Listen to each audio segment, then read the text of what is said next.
completely turned up all the way.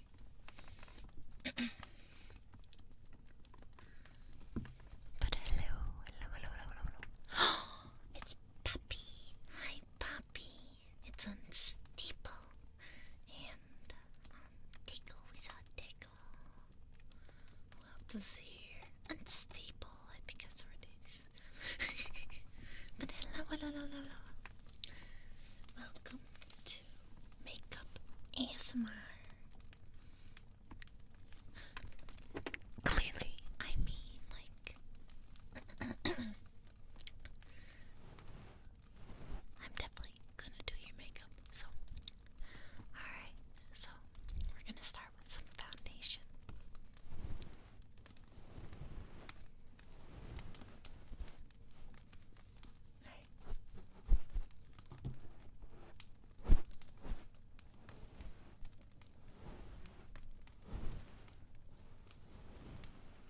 Okay, foundation all over your face. Hello, Mao. Hello.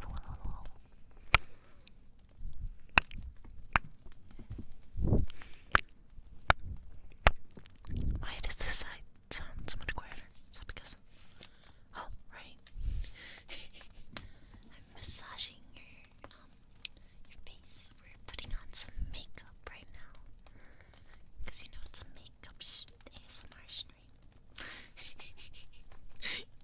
So we gotta put some makeup right on your cheekies. That was loud. Oh my god. Circuity, thank you so much. Oh my gosh. Alright. Alright, who is those skip to? So I can welcome them. Oh my god, I lost Streamlabs. Stream labels. Oh, there it is. Thank you for the gifted subs to Nicodorius, to Shuji Wakahisa, Joshi Cross, Lassie LPT, and Sidon 2000. Welcome all to the Heavens Nebula. Yo! Welcome. You want a clown makeup to fit your personality? No, you're so sweet. Why is this so loud? Hang on, we'll fix that. Okay, there we go. So much better, I hope. But there you go. Circuity, what trigger do you want for the 5 gifted subs? What do you want for 5 minutes? 5 whole minutes.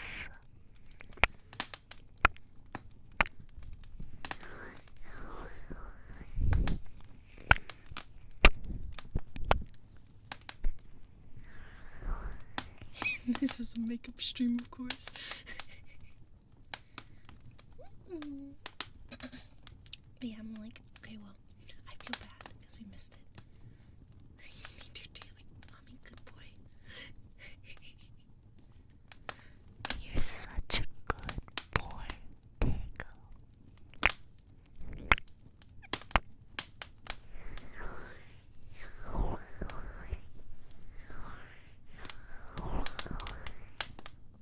There you go. Do you feel so much better? Nevin! 002. Welcome to the Heavens Nebula. Yow! Welcome. Hello. But your personality is the funny with a killer clown. Oh no. You don't want to be a killer clown. Clowns are cute. Look at Mammon from Aspen Hotel. I mean, hell of a boss. Same series, different names, essentially. They're not the same, but you know what I mean. But what do you want, Circuity? What do you want for 5 gifted subs? For a whole 5 minutes. You can have anything from that list right next to me.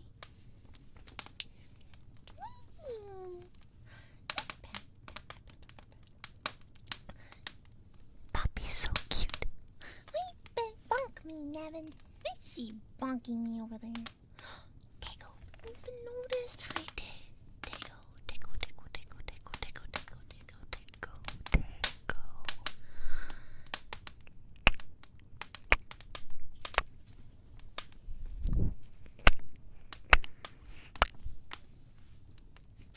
I think my dad's home. Hang on. Oh, you don't speak English. Okay. I believe in you. And ASMR doesn't mean you need to speak English to understand what's happening. Let me go let Stella out real quick.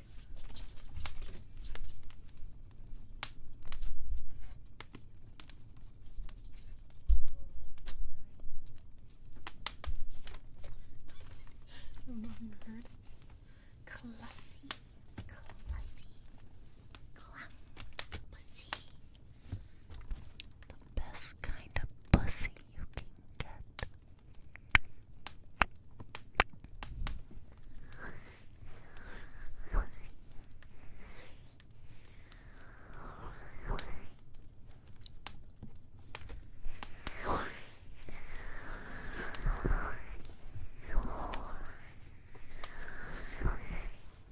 Thank you for the posture check, Nevin.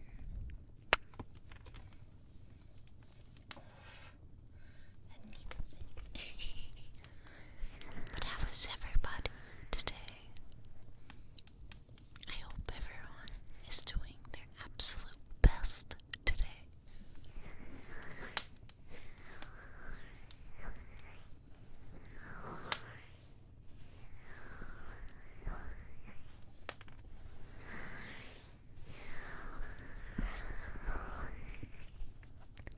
No, you're cute, unstable.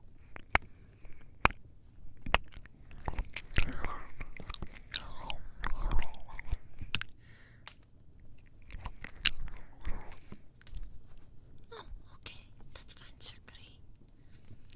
Because we have a book. Oh, give me a second. What's up?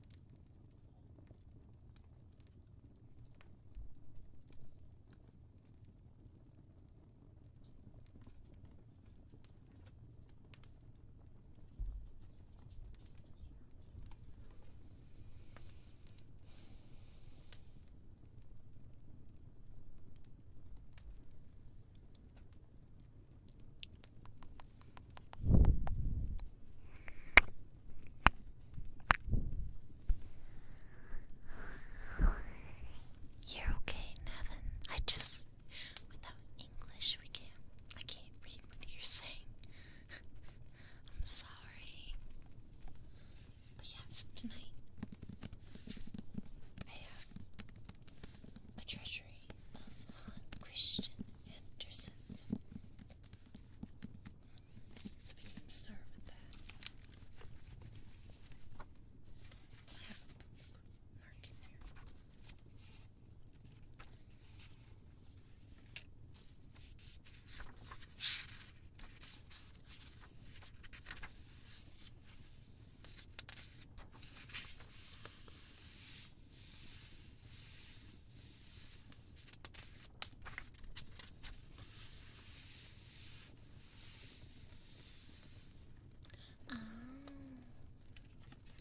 I see. I just couldn't understand.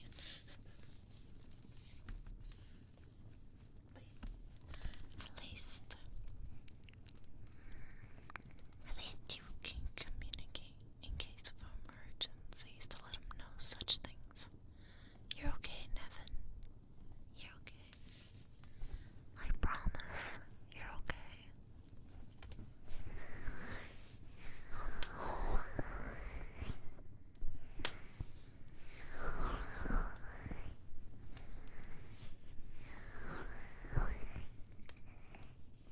Yes, you don't need to speak the language to understand ASMR.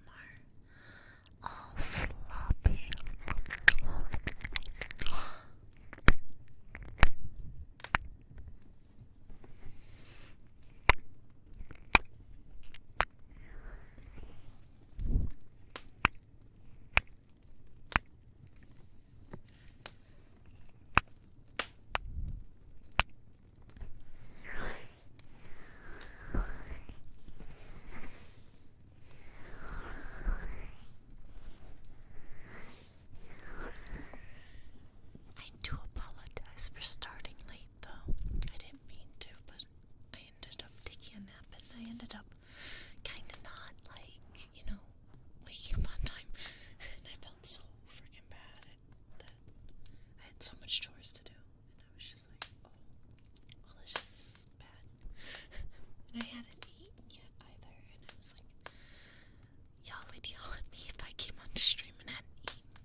You mean the fish?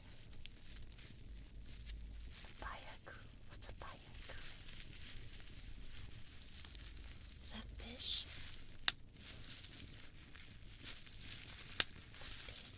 Puppy.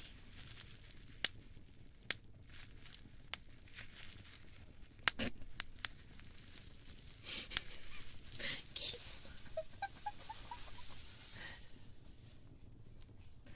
Pufferfish. Because it's to feed Keela, so it's a thing because Keela really likes the pufferfish, and well, yeah. But welcome home, Keela. I hope you had a safe drive home. Welcome home, Bun.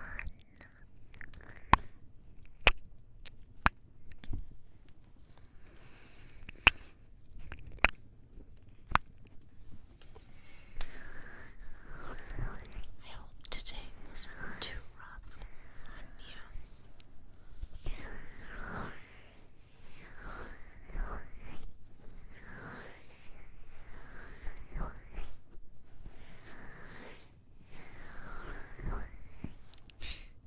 You want me to play League?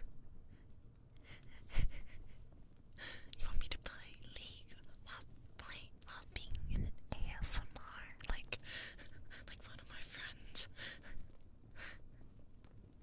Oh, I see.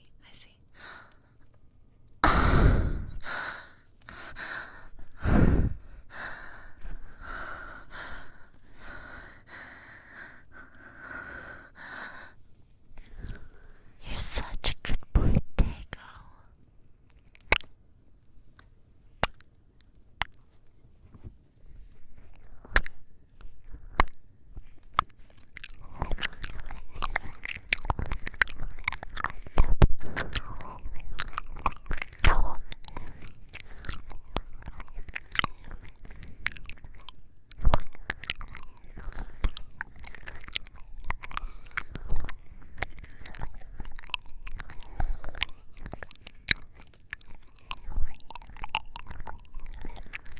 Exactly, Dago. You can moan in so many different ways. There's like the quiet moan. There's the more vocal moans. But I think it's more realistic if you don't have the moan, because in hentai and stuff like that, they teach you oh, this is the norm. But there's so many different ways to express moaning without actually needing to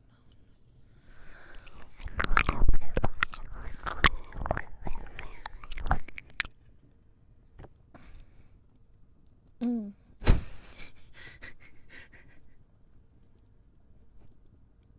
What's the joke, Mel?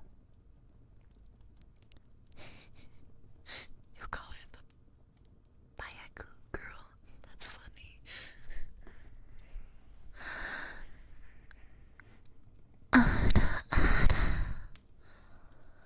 You're such a good boy. He's unstable.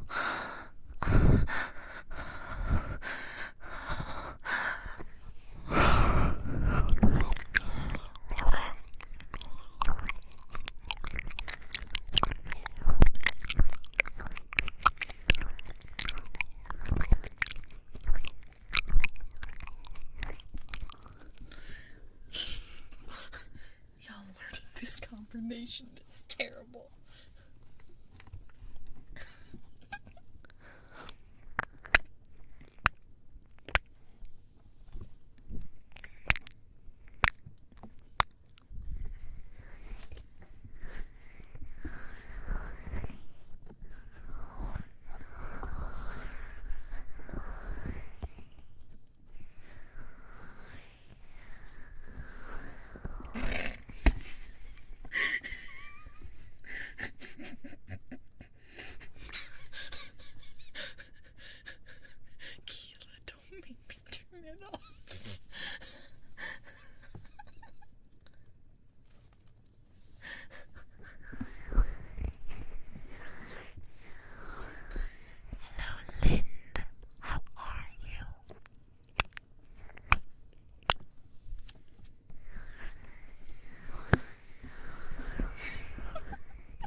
evil.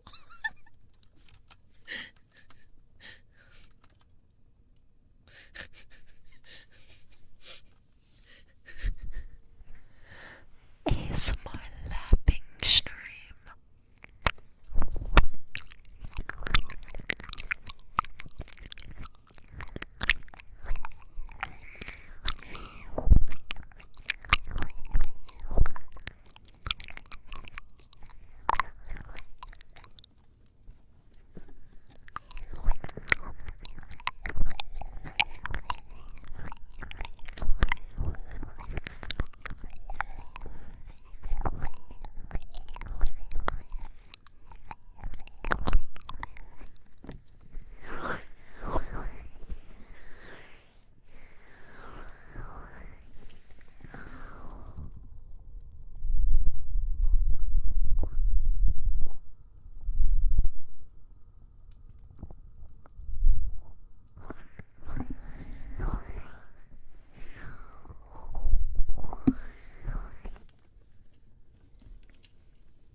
might be some translation errors because this is the Danish version. I have the Tinderbox, Little Claus and Big Claus, the Princess and the Pea, Little Aidas, Flowers, Angelina, which is Thumbelina, but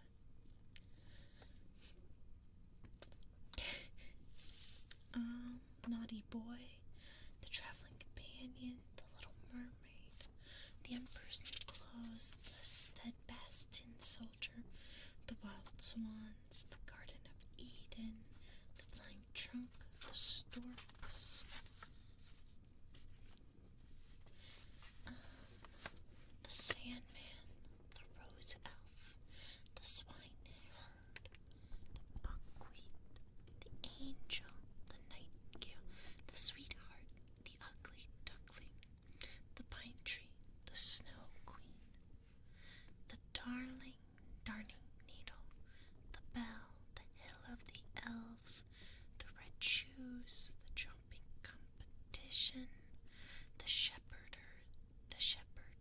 and the Chimney Sweep, the Little Match Girl, Little Tuck, the Shadow, the Old House, A Drop of Water, the Happy Family, the Collar, the Flax, the Most Beautiful Rose, the Year's Story, It Is Perfectly True, the Swan's Nest.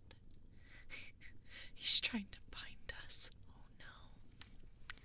You're in trouble, you naughty, naughty person. He'll never find me, clearly. The Year's Story.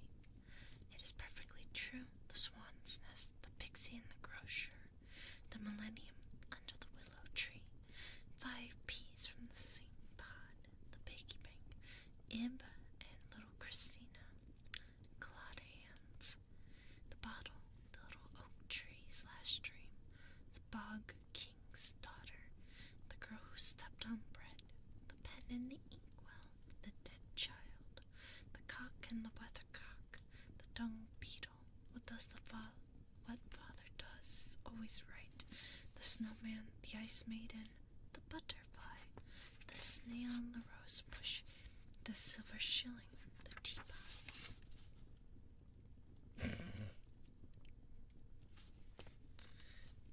I'm not there.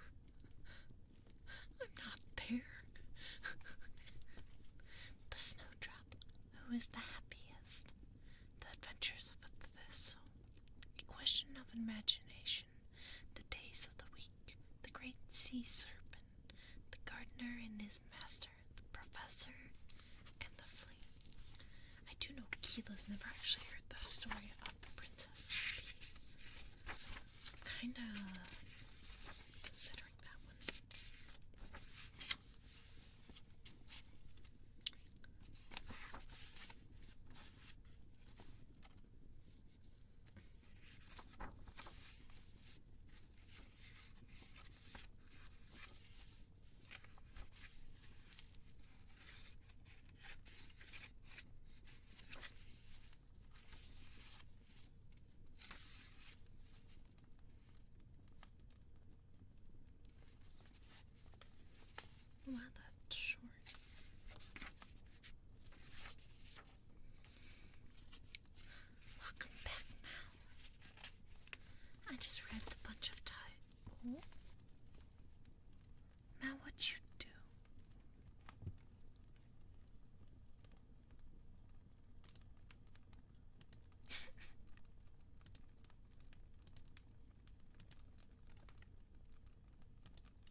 technically you are under my basement. Oh.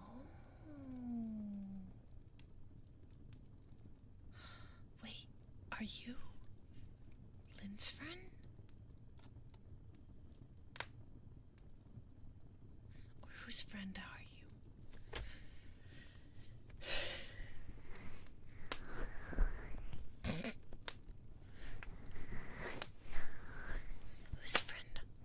Whose friend of a friend are you? You're such a good boy, unstable.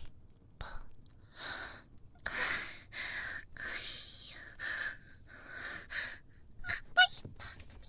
Why you bug me? Can't disclose the personal information.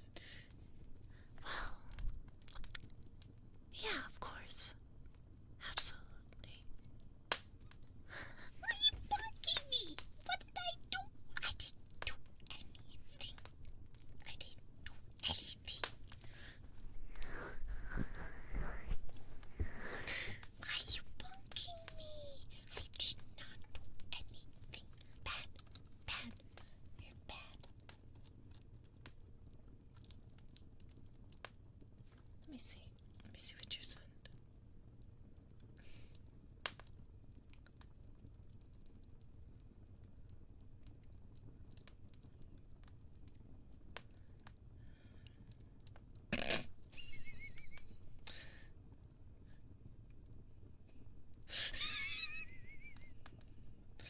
Poppy is like, God damn.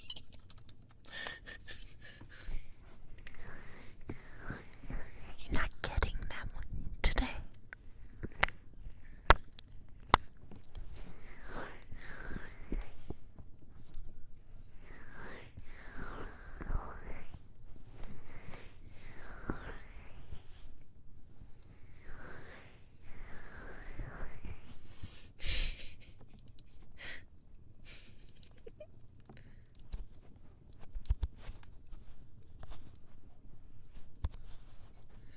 Because mommy today is being so seductive today.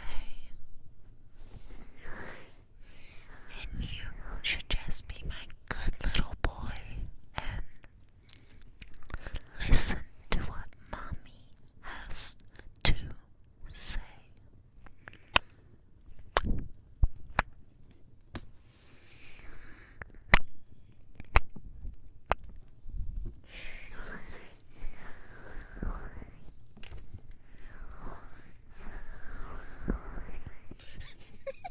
Grim is woke. He's like,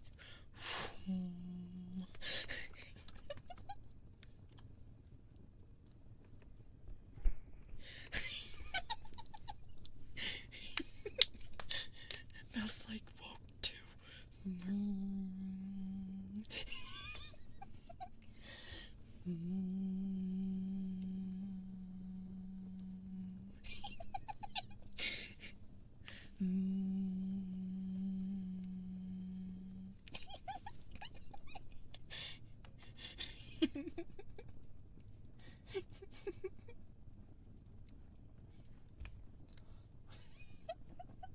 I'm not losing brain cells.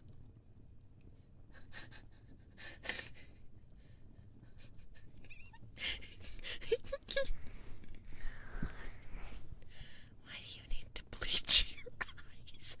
Wouldn't you need to fix your ears?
right.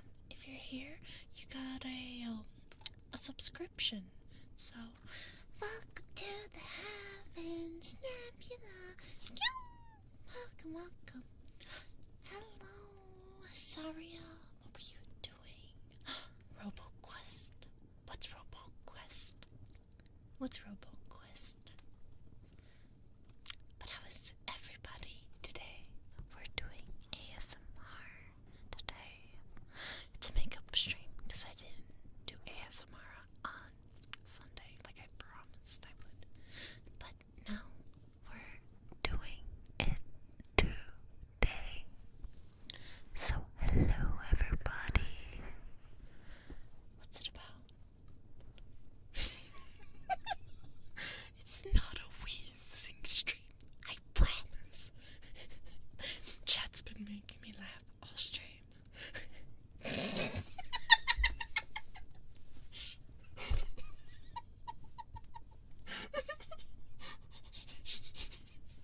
I hate you all.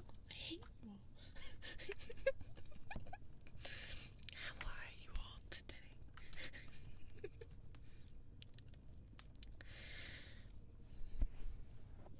But what's it all? What's it today?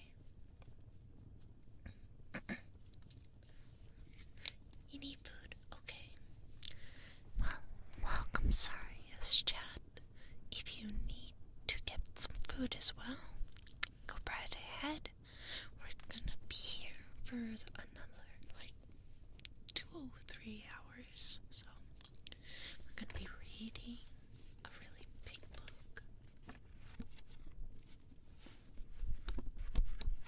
You want your clown makeup? Okay, we're gonna put some makeup on now.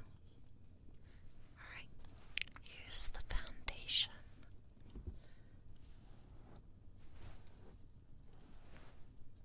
We're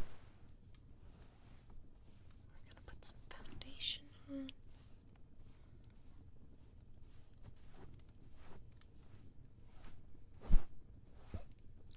Gotta get that spot right there. Gotta get that spot right there too. Oh, no. Okay. And let me get your nose. Gotta get your nose.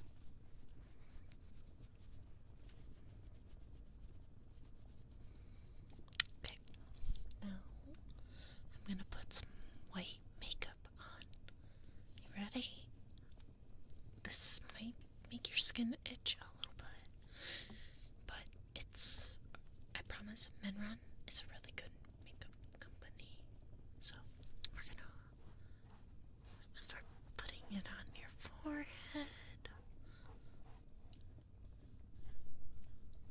Start right there.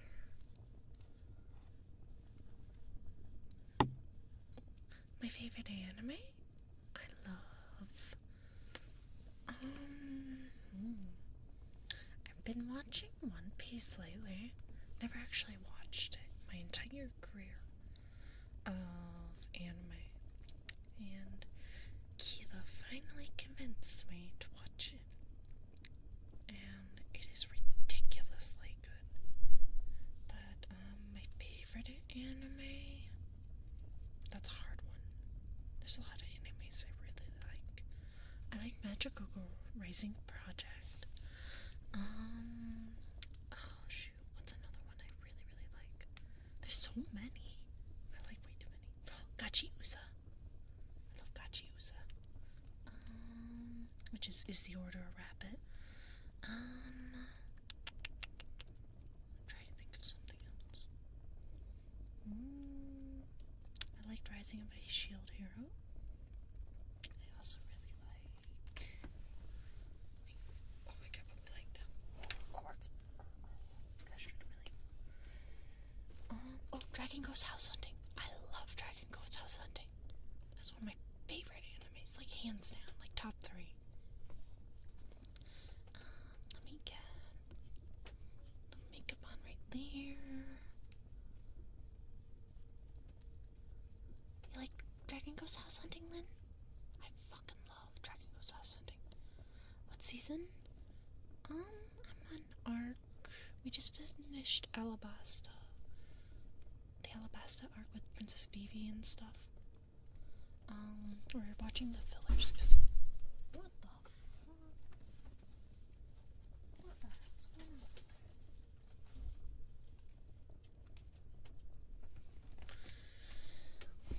Good night, Sir Goody. Thank you for being here, and I hope to see you again tomorrow.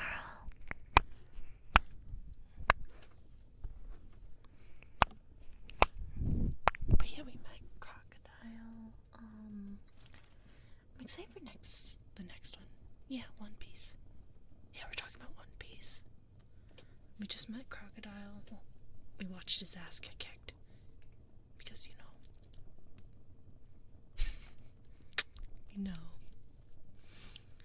I had a feeling they were gonna go that route, but I didn't think they actually were. We just finished the Alabasta arc. I don't know what season that is. But yeah, we watched the Alabasta arc. Oh yeah, we got Boyko Ming. It's so freaking good. I fucking love your Boyko Ming.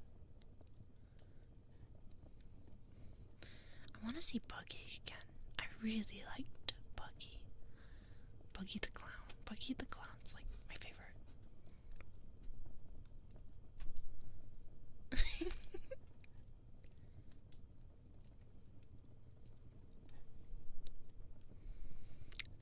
Chokers are great.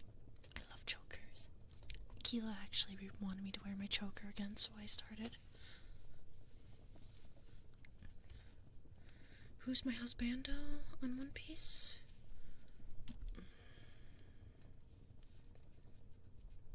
See, I don't understand the whole Ace thing. I know everybody loves Ace, but I don't know, he's not that attractive to me. I'd rather fuck Luffy at that point. But if Ace wanted to, I would. Shanks is pretty okay, but I don't know. He's not. Buggy though. I would definitely fuck Buggy. Hands down. I think he's just cute. I think he's adorable. Of course you can, Mel.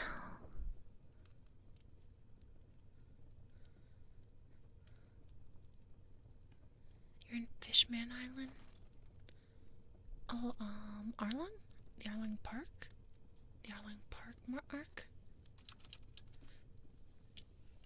Because you know Arlong? The shark fish people? Oh, you mean like later on then? I don't know where that is. Is that with Boa Hancock? Or is she not? No, she's a snake. I don't know. Oh, after time skip.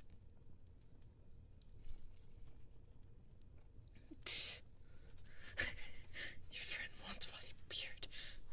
I feel that. I feel that. There's a couple characters I want. I think I was posting it in, like Midas from Fortnite. I want him super fucking bad. I fucking love Midas. But if we're talking about like a character in particular, I would say Buggy. Yeah, I would fuck Buggy. Dang it, 10 out of 10. Fucking love. Oh, Mihawk. Mihawk's fucking hot. I fucking love Mihawk. Oh, that man. That man is a treat, and I need that treat. If we were talking about anyone from the Straw Hat Club, 10 out of 10 would do Zoro and Robin.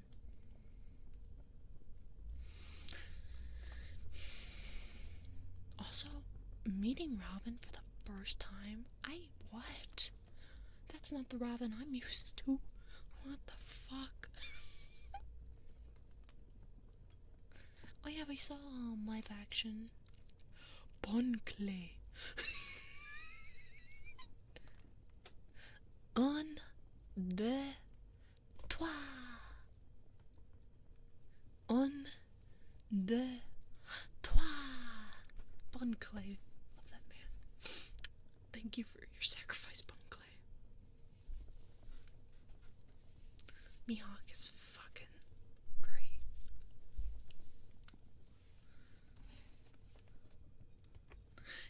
their ship back, and he was like, hey, we're gonna go this direction, you all go that direction, good luck. And they got arrested.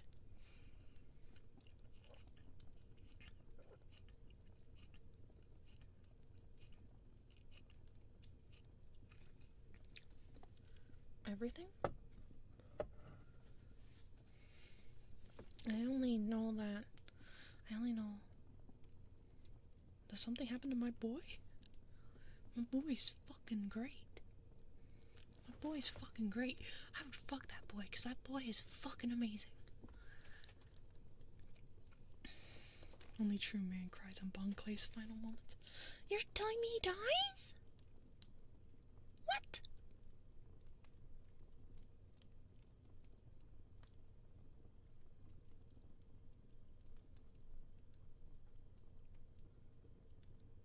He's alive? Okay.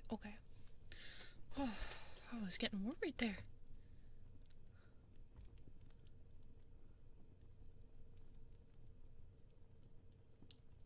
He's kicking it so healthy. You're stressing me out there. You're stressing me out there, boy. I don't know. That sounded to me like he's, a little dead.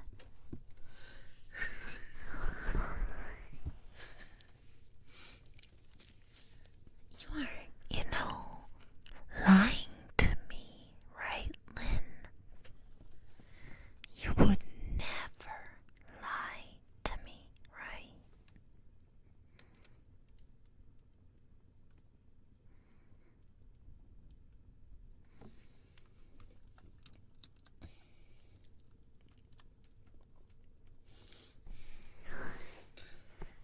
Daddy Mao. Daddy. Lynn's like, I'm sorry. I plead the fifth. Crow.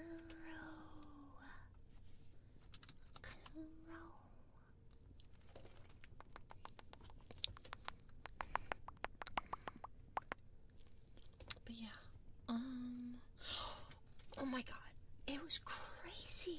Pelsama being alive. How do you what? I'm sorry, but Oda Sensei has no idea how bombs work. How on earth did Pell live from the atomic explosion like that?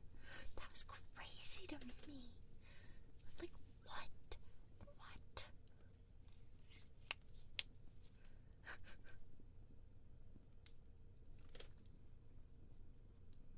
Oh no. Wait, last chapter? Wait, One Piece is finished?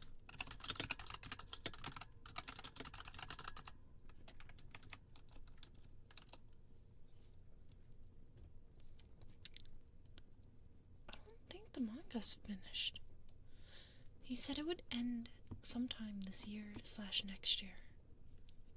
And we get 37 chapters per year. So, I don't know, we'll see.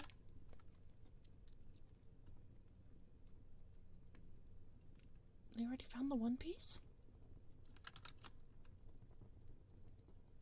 Now I feel like you're just trolling. There's no way they found the One Piece. We don't know what...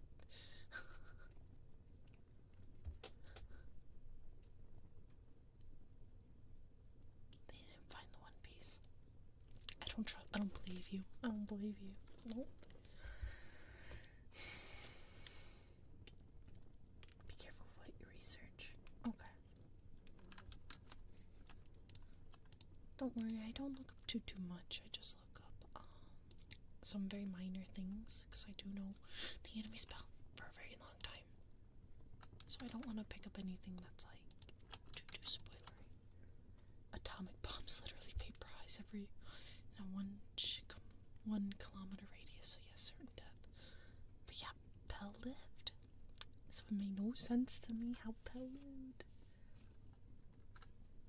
Okay, that's what I thought.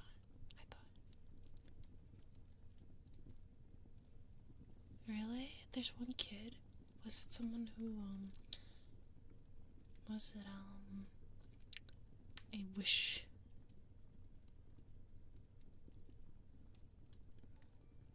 Extra Sabito. Welcome to the heavens, Nebula. Welcome, welcome. We're currently talking about One Piece. The One Piece. The One Piece. That's the biggest news ever. Well, he could have been a Make-A-Wish Foundation kind of kid. Like a kid that only had a few years to live. Yeah. That's so sweet of him for at least spoiling the ending to him.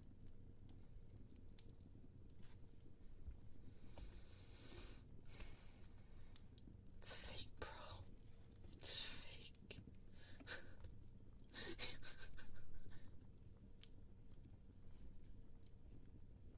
NDA. You can't disclose this. Because otherwise, you're not a good boy.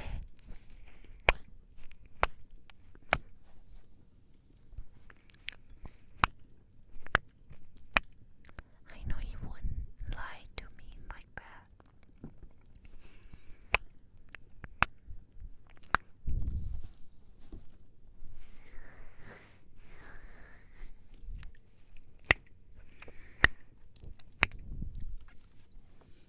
I think I got hair in my lungs.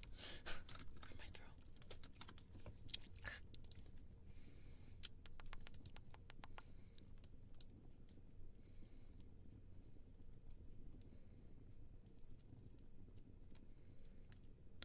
Did you know that? Excuse me. Let me take a sip real quick.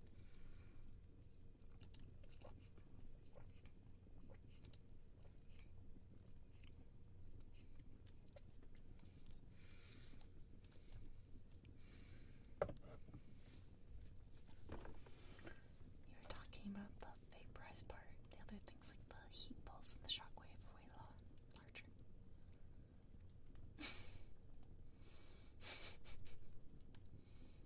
Oh, speaking of Fallout, how did any of you seen the Amazon Prime show?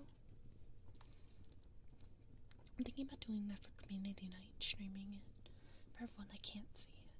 So, if you're interested in Fallout and can't see the show, we're gonna have a Discord community night Saturday where we're gonna watch the show. But yeah, I hope you all enjoy that. You don't like Fallout? No? You should become a Fallout fan.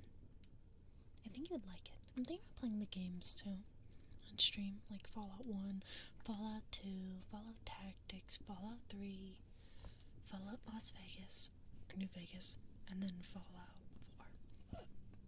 Excuse me. I'm thinking about playing all of them. Any horror game? I don't know yet. I hadn't thought about horror games, but we had Transparent Black, which was a horror game, which was a few days ago. There's The Coffin of Andy and Lele, which we're still waiting on chapter 3, I think.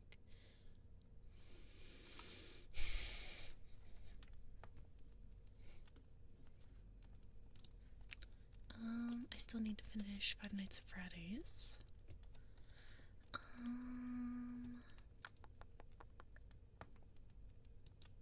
There's Lethal Company. Still wanna play that more. I still need to finish Resident Evil 4 theoretically, but at this point I'm probably not gonna finish it because I was playing it for a friend, not on stream.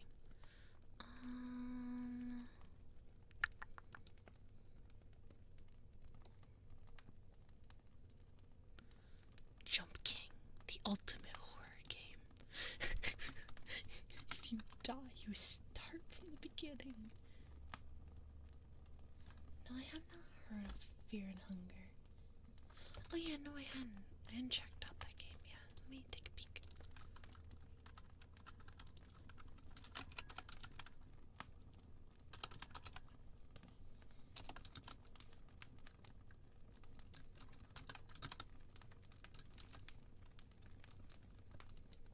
Let me add it to my wish list because I can't afford that right now.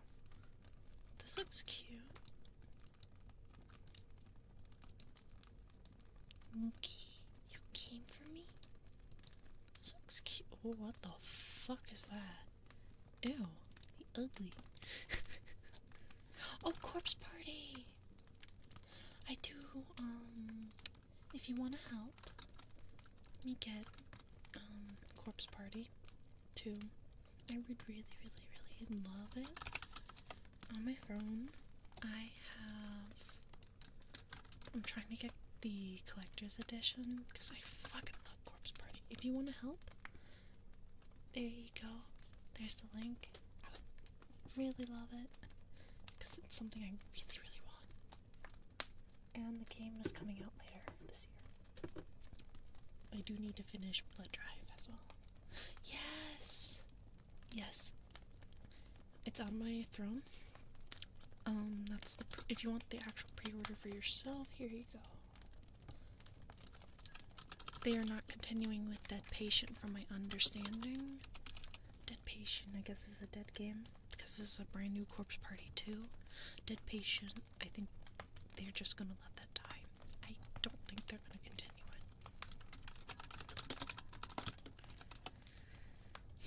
But yeah, Dead Patient's dead. They're not gonna continue it unless it's called Darkest Distortion. And here you go.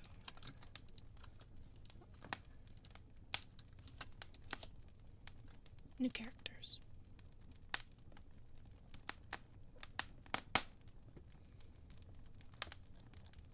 I'll add Fear and Hunger to my wish list as well.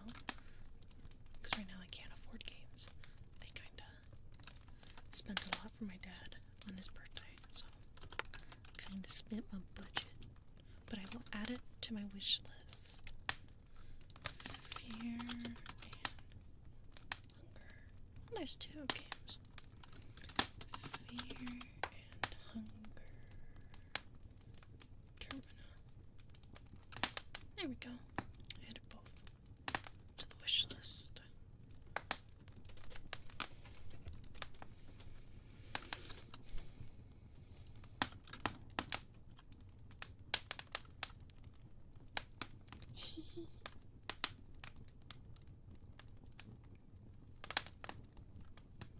But yeah, if you want to help me get Corpse Party 2, I would really appreciate it.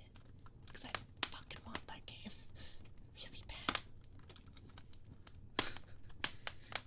Like, super bad.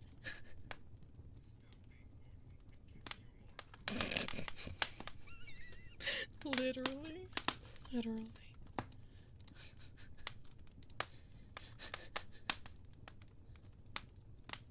Hectic Run! Welcome to the heavens, Nebula! Welcome, welcome. We're 4 people away from 1,400. Let's go! Let's fucking go! But welcome, welcome.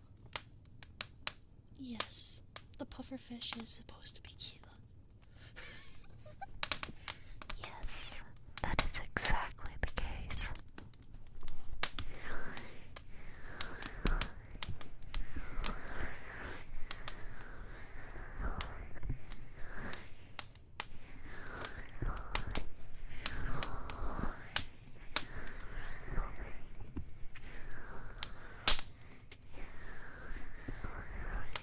Hang on, I have to send something to Keela. I just came up with it.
salute.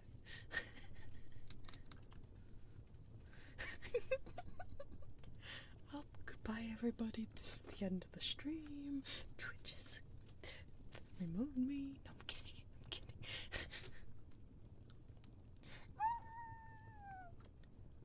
Pat, pat, pat, pat, pat.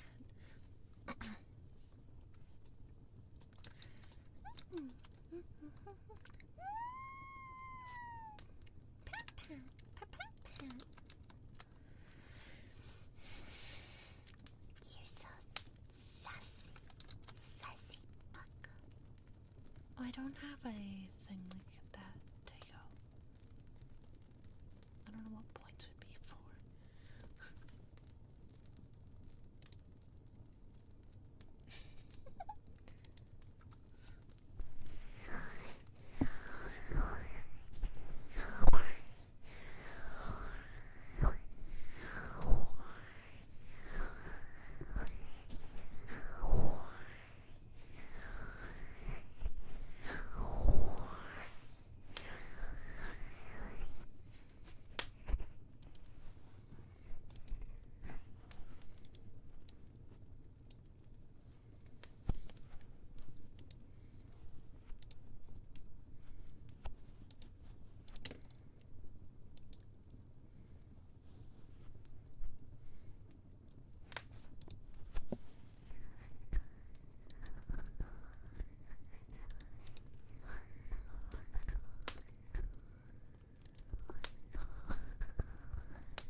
Outfit change. You gotta turn me over. Linda, you gotta turn me into my goddess form to do that.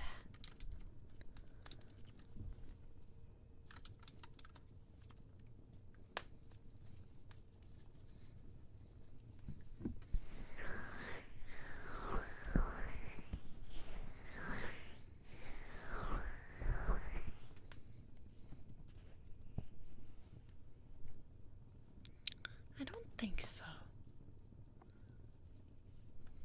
Someone needs to transform me though. Otherwise that outfit changing happening. Yes, sadly. Well, isn't that unfortunate?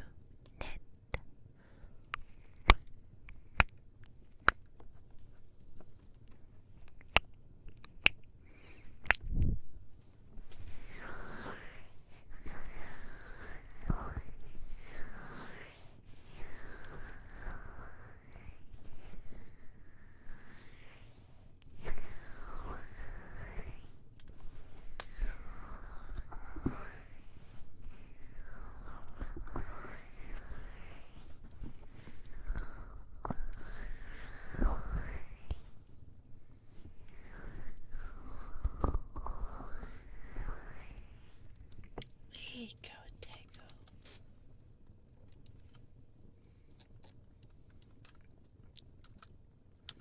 Is it this one? No, it's not this one. This one. But how did I change colors? How did this happen? How did this happen?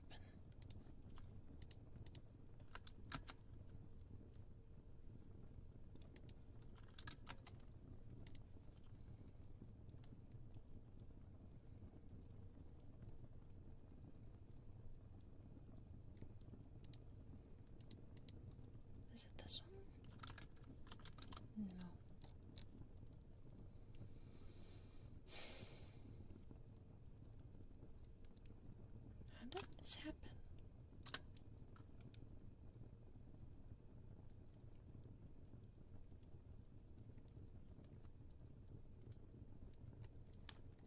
Must have hit the button somewhere.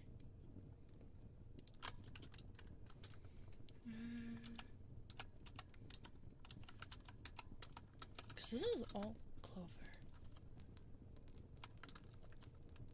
How did this happen?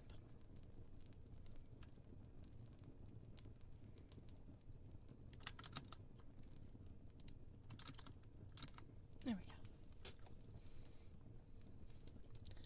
Back to normal.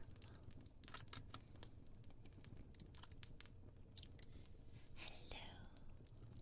How are you?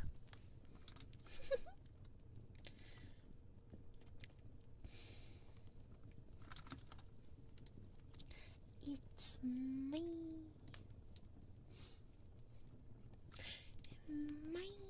I am Opie, Mommy, Clover. My thighs. There you go. Thigh stream. Thigh stream.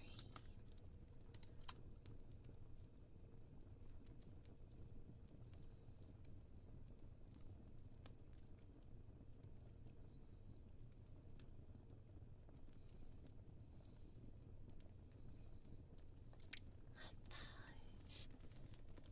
So squishy.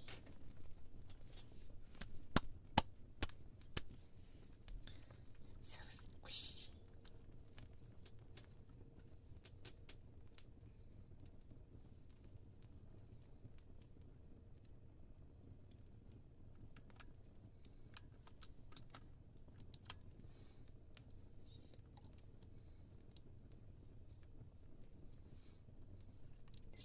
Squeeze, squeeze, squeeze, squeeze, squeeze.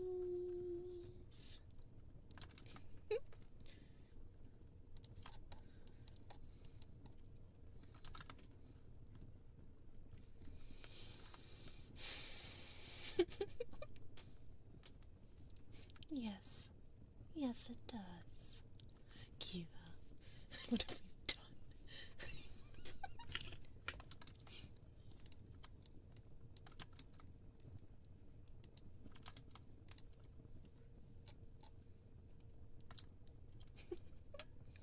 Please hold my tits up for me, otherwise they're too heavy. Outfit change.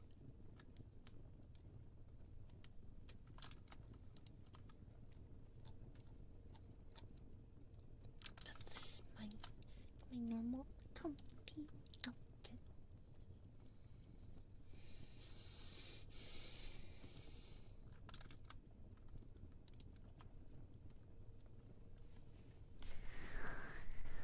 Please lift up. Please lift them up. They're so heavy.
of something you wish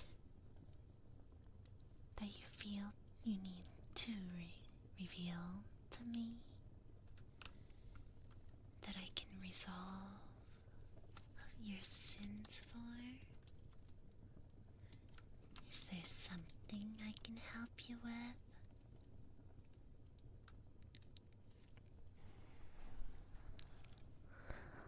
Have you been good? Or have you been so naughty? If you need help, I can always help resolve you of those sins. I promise I'll be nice.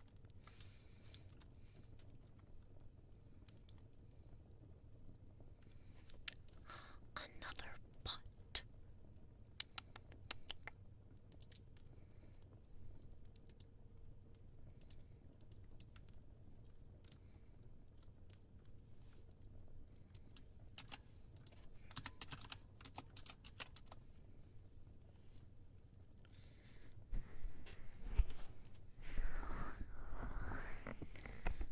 It was a bot.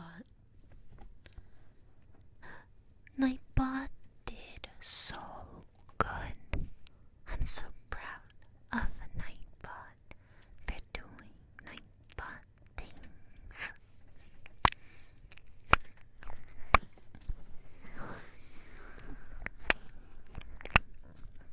Nightbot is such a good bot. I'm so proud of Nightbot. Nightbot. Let me praise the Nightbot. I don't hate you. Why would I hate you? What do I have to gain from hating such good individuals like you?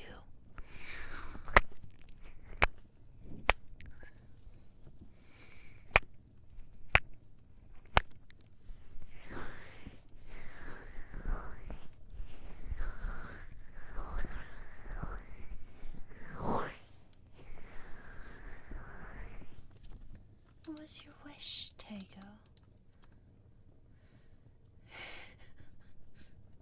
You wish to unleash your lustful thoughts on me?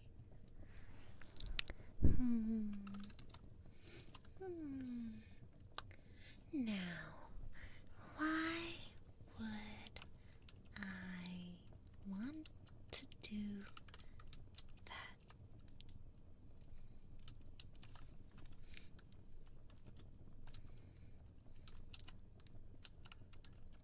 Which one is it? That one. Okay. It's been a minute.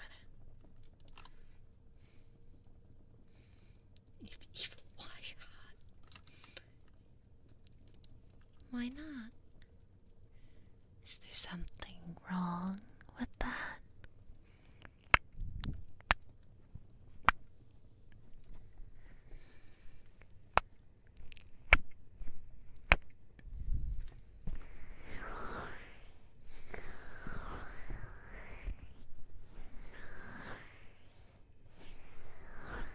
You know that one comic panel where Fu was about to crush Moko's face with her laying on Moko? Yeah, that's pretty relatable. I'm gonna sit on Keela with my thighs. Squeeze,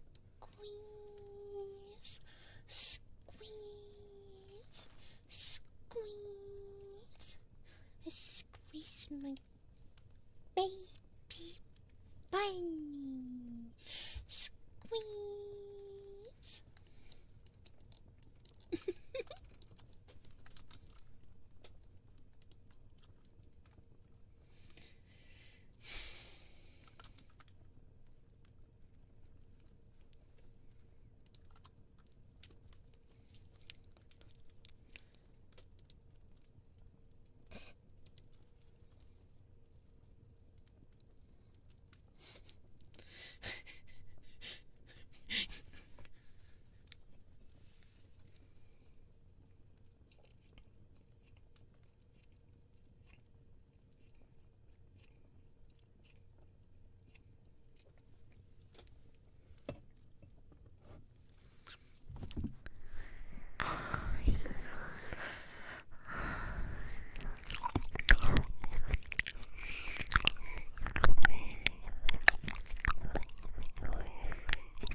Pizza Hut. I miss Pizza Hut. Chat, feed me pizza.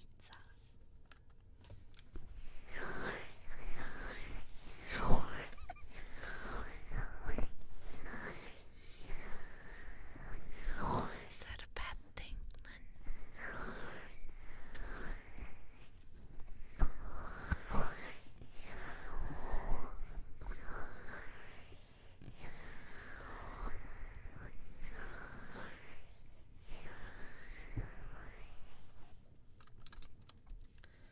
I'm thinking about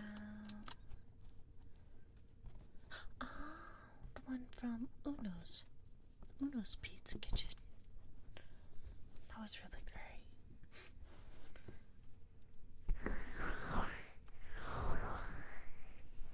Better not be pineapple.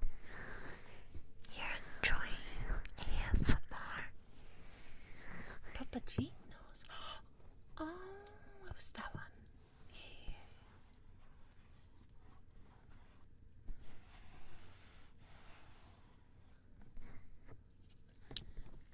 You really are enjoying the whisper swimming, reminded of all the wonderful things. I had a feeling I'd see Donjo here. Hi, Donjo.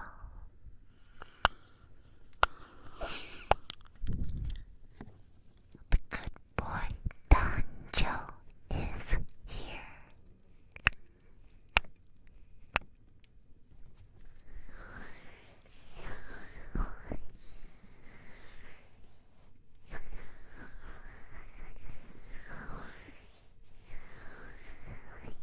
Internet connection being weird, so decide your phone onto PC.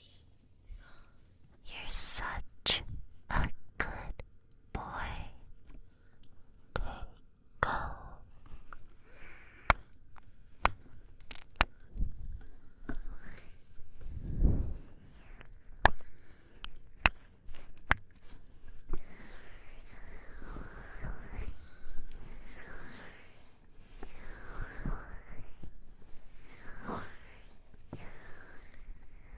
How are you, Donjo? How is today going for you?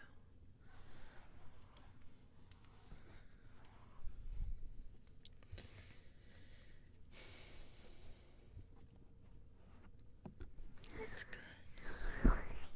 Okay's better than bad, so I'd say that's a W.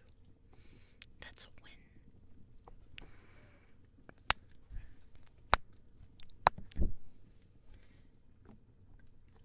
Pizzeria Bate Papo. Let me see. Is that?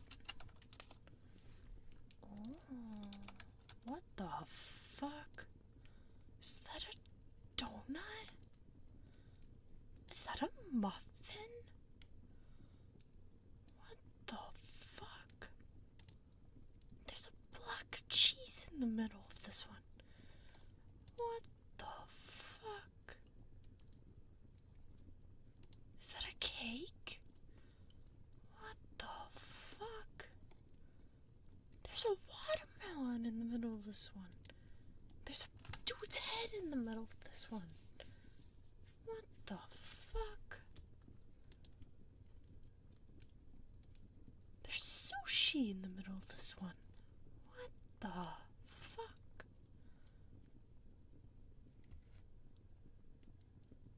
What the fuck? Hang on. Hang on, y'all need to see this.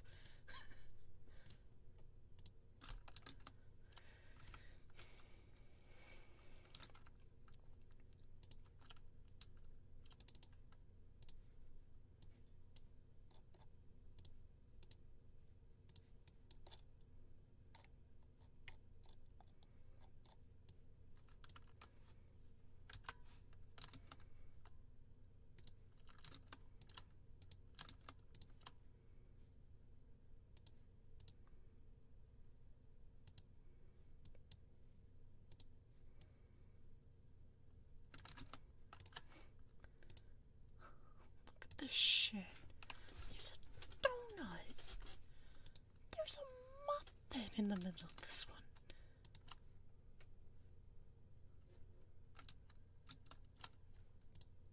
There's this thingy in the middle. There's a child in the middle of this one. Who eats children? I didn't know you could eat a child. What the fuck? Coca-Cola. The poopy tank. What the fuck? Look at this block of cheese in the middle. What the fuck is this?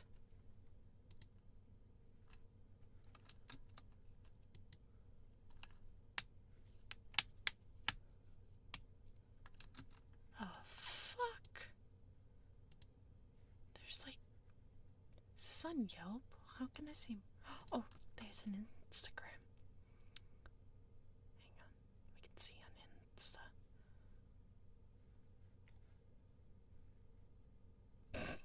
There's a protein jar. They have a Facebook. Okay.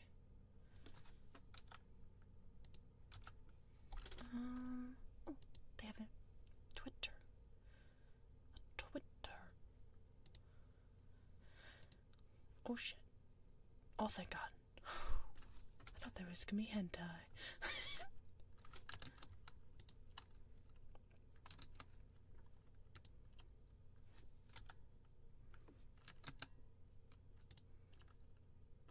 Almost had a panic attack.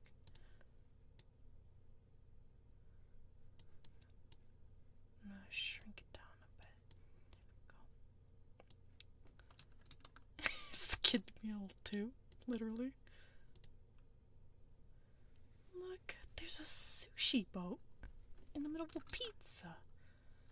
The fuck?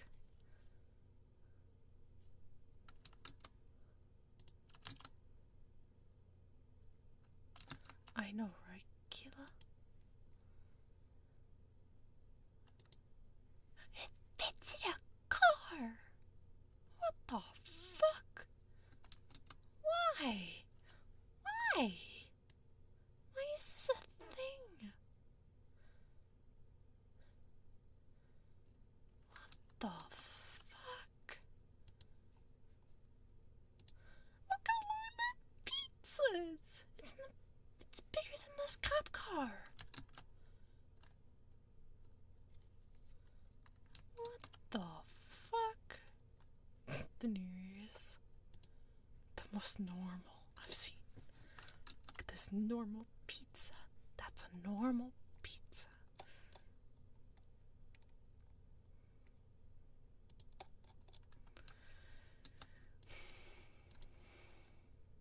There's a salad in the middle of this one.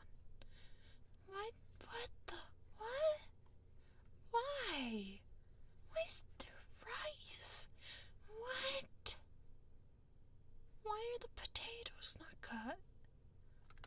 What the fuck? I'm so concerned. I'm concerned. What the fuck? This is normal. I don't know what the fuck this is. Is that a cake?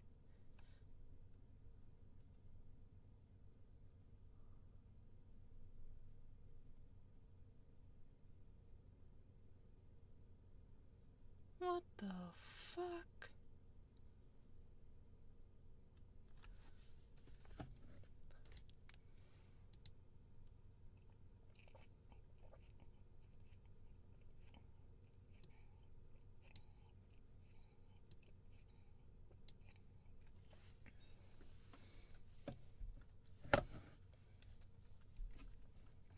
Is that chocolate?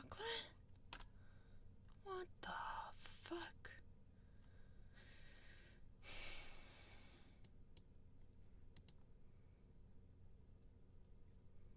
Looks like jasmine rice, maybe?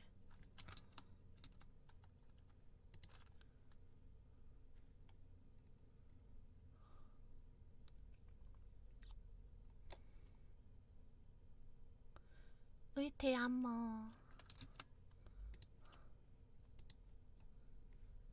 What the fuck? Why? Why? How do you cut this? How do you eat this? What? Who would eat this? How? What the fuck? Why?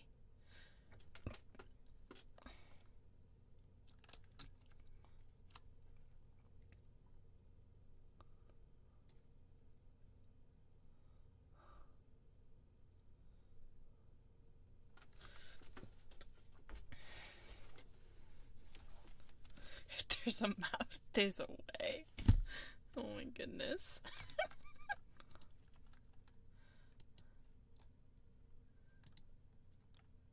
Ooh, saucy.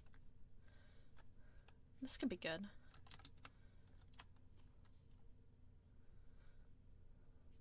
Pizza something faux pas. What the fuck?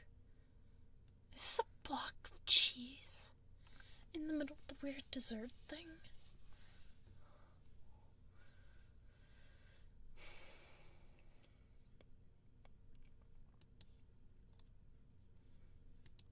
What the fuck?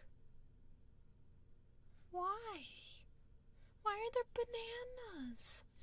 Who has bananas in a pizza? What? What is happening? No! I'm not gonna eat that dirty looking laptop. Why does it look dirty? It's dirty and ooh. It's dirty. Are those chicken? What the fuck are these? What is this? What the? What the fuck?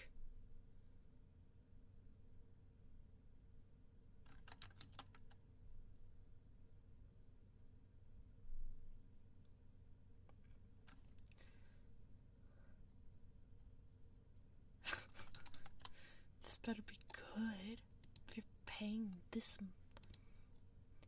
What the fuck? What is happening here? What the fuck?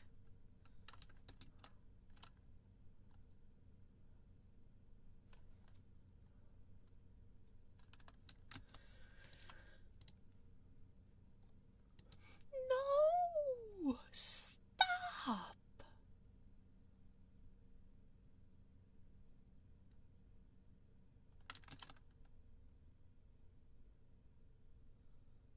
No! I'm not gonna eat that.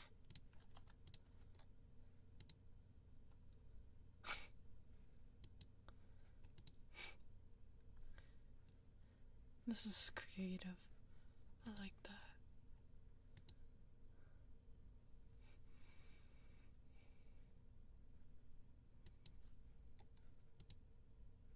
Ayo. What the fuck?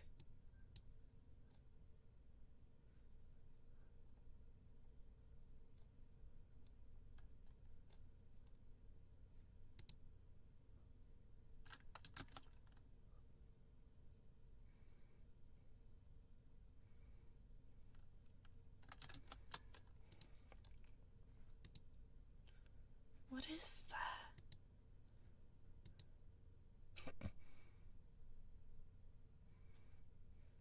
This is definitely like a proposal pizza. What the fuck?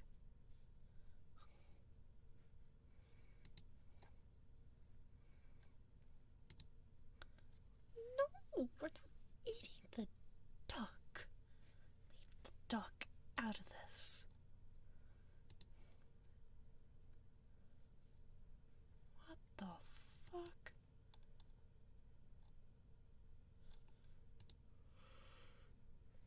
Okay, I would eat this. This looks great.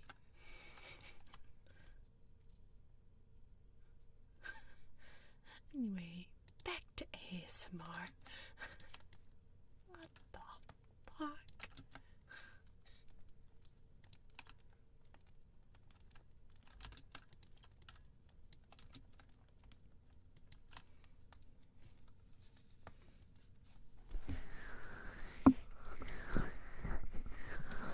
I've seen cursed things tonight. Things I can never unsee.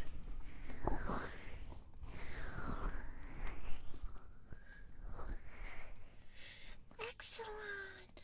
Welcome to the Heavens Nebula! Welcome, welcome.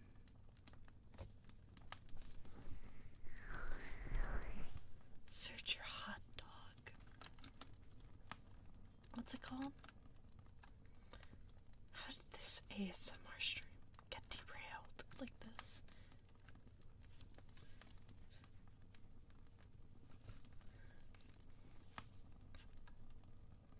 Not curved, blessed, just like a biblical accurate angel. Biblical accurate angels are really scary. Let me show you. Hang on. Hang on. Hang on.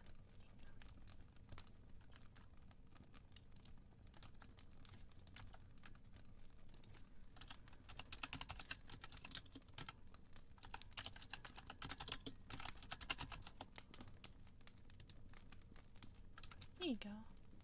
This is what they actually look like.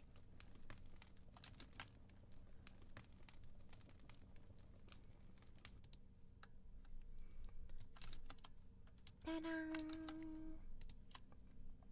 Biblical, accurate angels.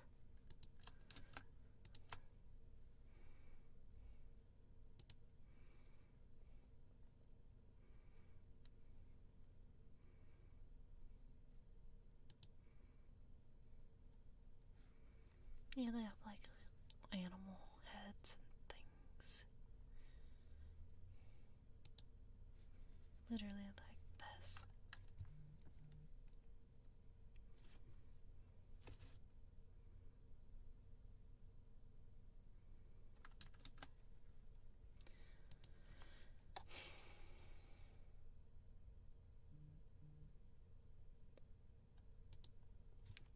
Why is my phone vibrating?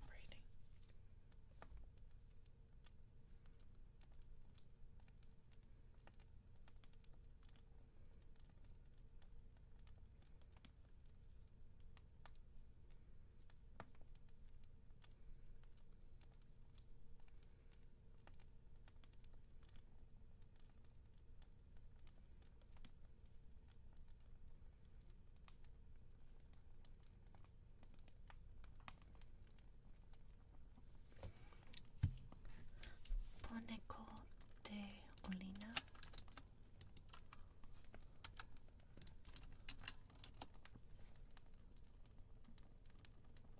Giant hollow figures made of fabric.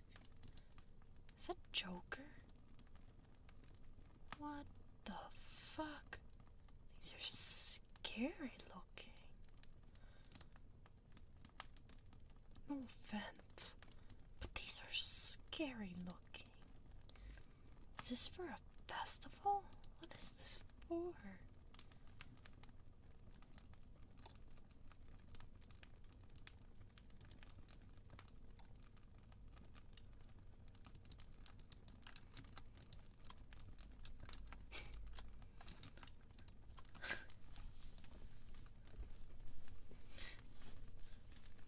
After I finish paying off Reggae, or buy Reggae, for my new model coming.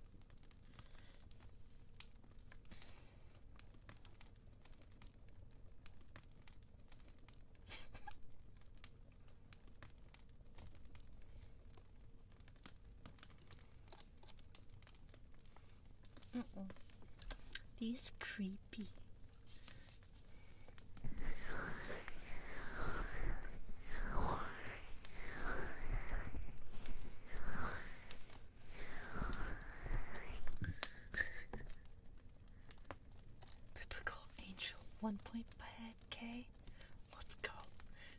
1.5, okay?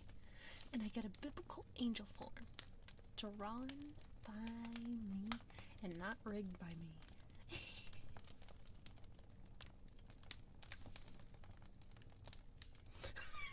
Do we live in the same country? There was another festival that was banned. You both live in Brazil, right? Wait, is this medieval? Medieval knights actually sword fighting? Bro. I'm sad this guy destroyed. Now see some shit, dude. Literally.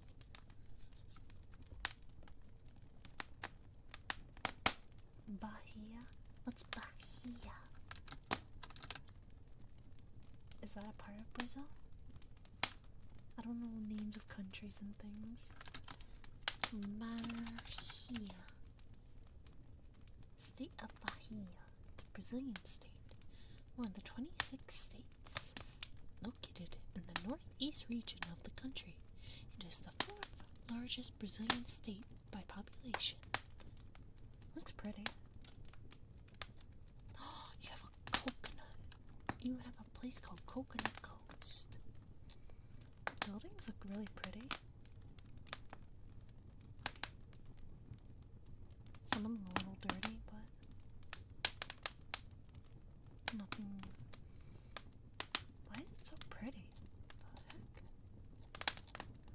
I've been told that Brazil can be really dirty and and very dangerous. So my opinions on Brazil haven't always been the most positive. No offense. Hopefully I'm not offending anybody. Search Gura de Espadas 2023. What? There was a 2023 one?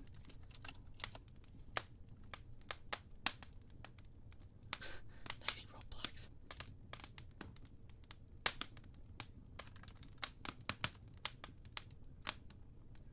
Baianos are lazy. What the fuck?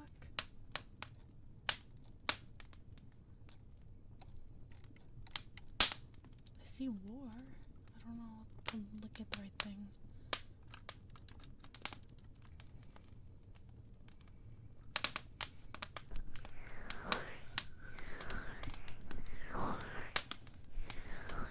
The Coconut Nut Coast is a big, big coast. If you go too much, you get very fat. Now the Coconut Nut Coast is a big, big nut coast. But the truth is, it's not a coast. Show me the way, the way.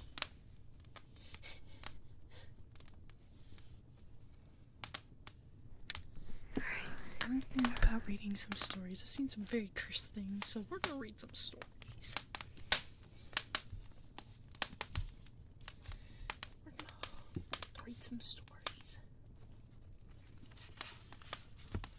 The Princess and the Pea. Once upon a time, there was a prince who wanted to marry a princess, but she would have to be a real one. He traveled around the whole world looking for her, but every time he met a princess, there was always something amiss. There were plenty of princesses, but not one of them was quite to his taste. Something was always the matter. They just weren't real princesses. So he returned home very sad and sorry. For one, he had set his heart on marrying a real princess. One evening, a storm broke over the kingdom. The lightning flashed, the thunder roared, and the rain came down in bucketfuls. In the midst of this horrible storm, someone knocked on the city gate, and the king himself went down to open it. On the other side of the gate stood a princess. But goodness, how wet she was. Water ran down her hair and her clothes in streams. It flowed in through the heels of her shoes and out toes. But she said she was a real princess. We'll find that out quickly enough, thought the old queen, but she didn't say a word out loud. She hurried to the guest room and took all the bedclothes off the bed. Then on the bear's bedstead she put a pea. On top of the pea she put 20 mattresses. And on top of the mattresses, 20 eiderdown quilts. That was the bed on which she, the princess, had to sleep on. In the morning, when someone asked her how she had slept, she replied, "Oh, just wretchedly. I didn't close my eyes once, the whole night through. God knows what was in that bed, but it was something hard, and I am black and blue all over." Now they knew she was a real princess, since she had felt the pea that was lying on the bedstead through 20 mattresses and 20 eiderdown quilts. Only a real princess could be so sensitive. The prince married her. The pea was exhibited in the Royal Museum. You can go there and see that, if it hasn't been stolen. Now that was a real story.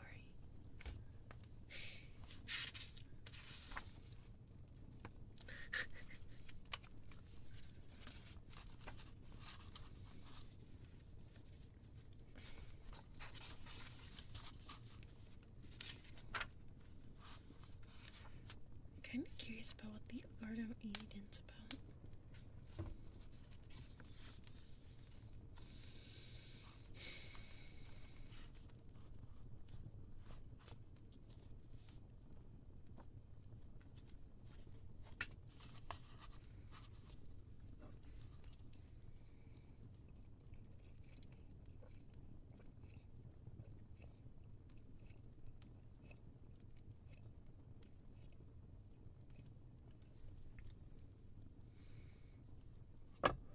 That was odd.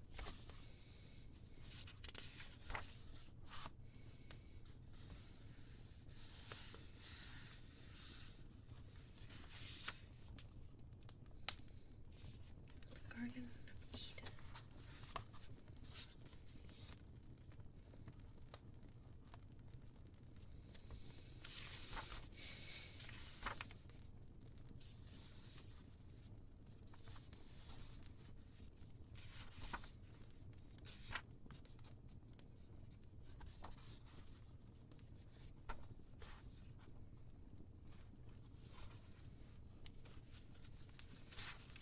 The Garden of Eden.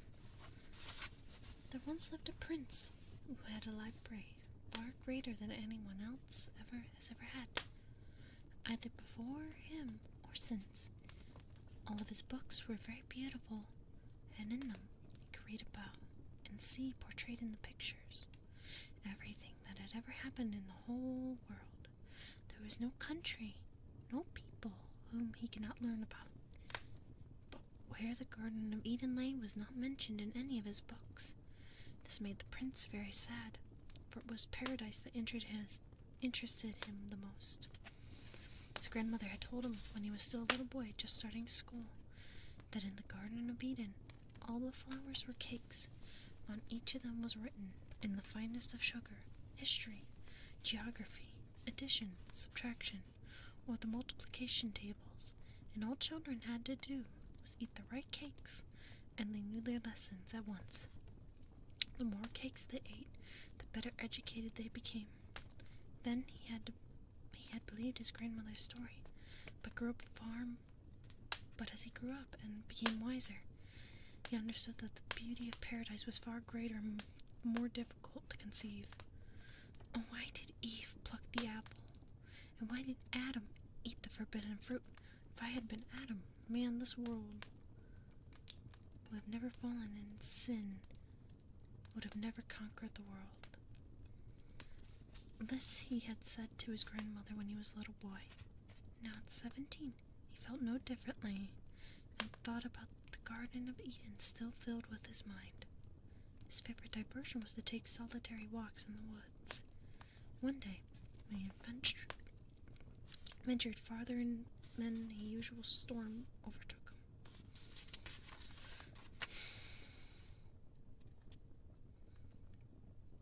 There was no comma, that's why I was like. One day, when he had ventured farther than usual. A storm overtook him. Though it was not yet evening, the day grew dark as night, and the rain came down in torrents. Soon he lost his way. He slipped in the wet grass and stumbled over the rocks. The poor prince was wet to the skin. Exhausted, he climbed up the side of the cliff, pressing his body against the water-drenched moss. He was about to give up when he heard a strange whistling noise near him. Then he came upon a cavern in the wall. Inside the cave was a fire so great that a whole deer could be roasted on it, and that it was exactly what was being done. A woman who was so big and strong that she looked like a man who had put on skirts, was turning a spit, on which was a buck, antlers and all. She put another log on the fire. Then she turned and called to the prince, "Come in, sit down by the fire and dry your clothes." "It's drafty in here," said the prince. He was shivering as he sat down on the floor near the fire. "It's gonna be a lot draftier when my sons come home," said the woman. "You are in the cave of the winds. The four winds of the worlds are my sons. Do you understand?" "Where are they now?" asked the prince, who had understood her well enough. "If a question is stupid, how can one give a clever answer?" grumbled the woman. "My sons are out on their own, playing ball with the clouds, somewhere up there." She pointed upward towards the entrance of the cave. "Hello, Triple. We're currently reading The Garden of Eden from A Treasury of Hans Christian Andersen."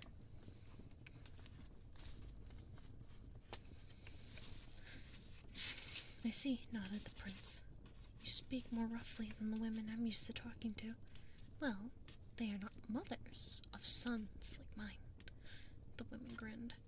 "I have to be tough to keep my sons in tow, but I can take care of them, however stiff-necked they are.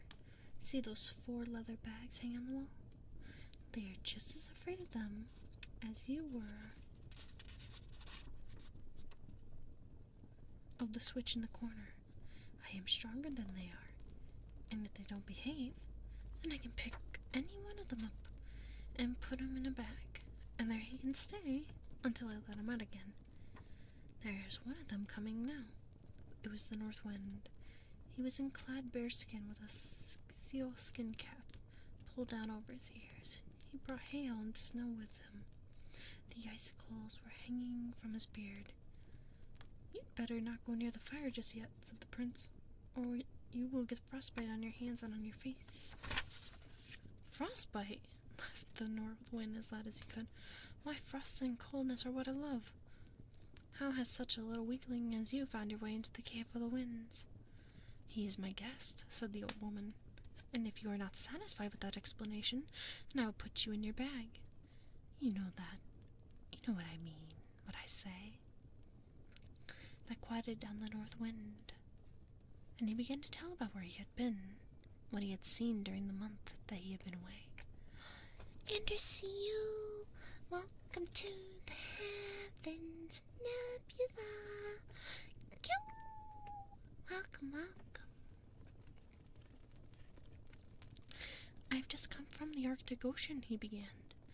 "I have been visiting the Barents Sea with the Russian whalers. I sat sleeping on their tiller when they rounded the North Cape. Fulmars flew around my legs. They are strange birds. They flap their wings once or twice, then hold them out so straight, gliding along at good speed." "Don't be so long-winded," interrupted his mother. "What was it like on the Barents Sea?" "Hello, Anders. How are you today?" "Oh, it was beautiful, flat as the dance floor. The snow was melting and the moss was green. Skeletons of walrus and polar bears lay among the sharp stones. They looked like the limbs of giants and were covered with green mold. One would think that the sun had never shone on them. I blew the fog away so I could see a little better. Someone had built a shed from the wreckage of stranded ships, and with walrus skin stretched over it, it had turned strange green and red colors. A polar bear sat on the roof and growled. I went down to the beach and had a look at the birds' nests there. They were filled with little naked offsprings who were screaming with their bills open. I blew down into them and taught them to keep their little mouths shut. Down at the water's edge lay the walruses, looking like giant maggots with pigs' heads and teeth more longer than a yard. You describe it well, admitted his mother. My mouth waters hearing about it. The Russians began to hunt the walruses. They thrust their harpoons into the animals, and the blood spouted out like geysers high up in the air and splattered the white ice red. It made me think of playing a little game myself. I blew and brought my own ships, the great icebergs, down to squeeze their little boats. You should have heard them whimper and whine, but I whistled higher than they did. I held their ships in my vice of ice. They got so frightened that they started to unload the dead walruses and everything else that they had on board onto the ice. Then I sent a snowstorm and let them drift south for a taste of salt water. They will never return to the Barents Sea. Then you have done evil, said his mother. What good I do? I will let my others tell about it, said the North Wind and grinned. But there's my brother, the West Wind. I like him better than the others. There is a smell of the salt sea about him, and he brings some blessed coldness with him. Is it the gentle Zephyr? asked the prince. It is the Zephyr, all right, said the old woman, but he is not so gentle anymore. When he was a young, sweet-looking boy. But that is all gone now.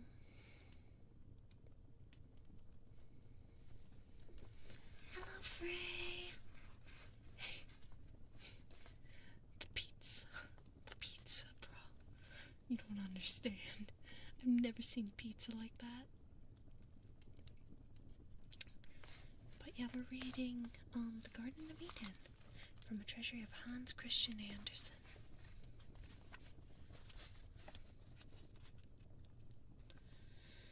The West Wind looked like a savage. He wore a helmet on his head. In his hand, he held a big club that had cut down from a tree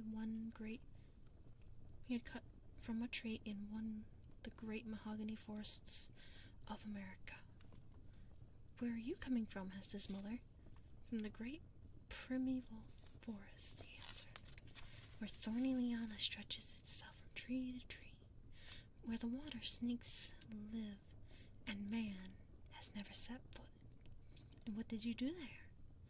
I looked at the deep river that fell from the cliffs into the valley, sounding like thunder, and made a great spray enough to beat and carry it among a flock of ducks down towards the waterfall. When they came to the rapids, the ducks flew up, but the buffalo couldn't fly, so I had to follow the river down to its turbulent falls. Oh, I liked that sight so much. I blew a great storm, enough to fell trees that stood 1,000 years and break them into kindling. Is that all you have done? asked the old woman. I have turned somersaults on the savannah, patted wild horses, and blown down a coconut or two. I have a couple of stories I could tell, but it's not best to tell everything one knows. That you know one well enough, old thing. He kissed his mother so that she almost fell over backwards. Oh, what a wild boy. The South Wind arrived. He wore a turban and Beldian's cape. It's cold in here, he said. He threw more wood in the fire. You could tell that North Wind came home first. It's so hot in here that you could fry polar bears, grumbled the North Wind. You were a polar bear yourself, retorted the South Wind angrily.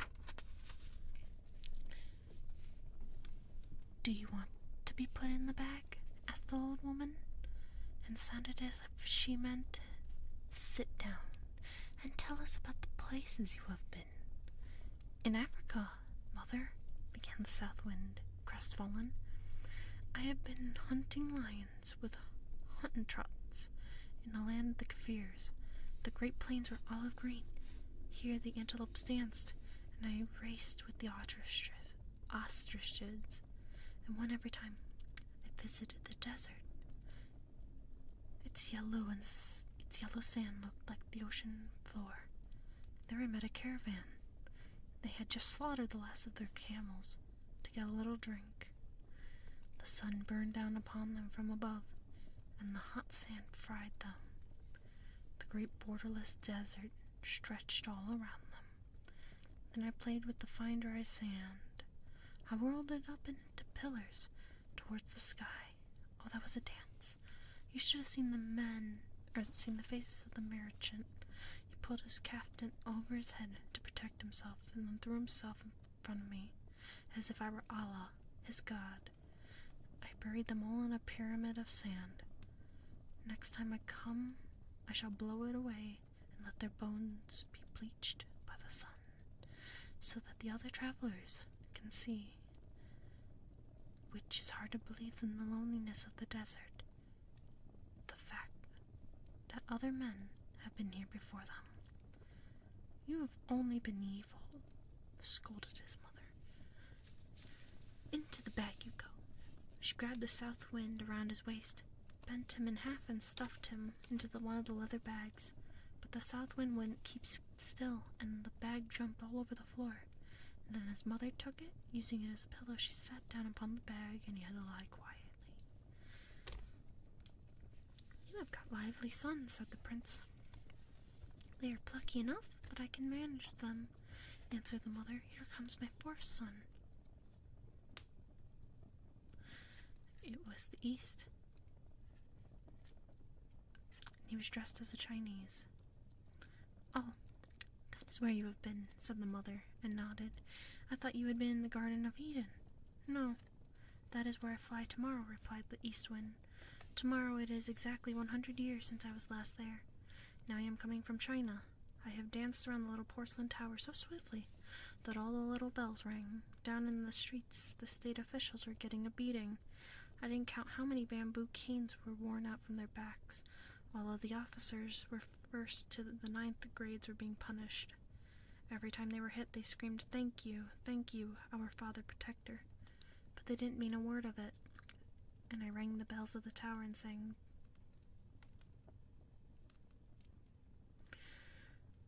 You are getting a little too frisky, laughed his mother. I am glad you are visiting paradise tomorrow.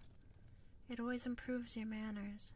Remember to drink from the springs of wisdom and bring a bottle of water back to your mother.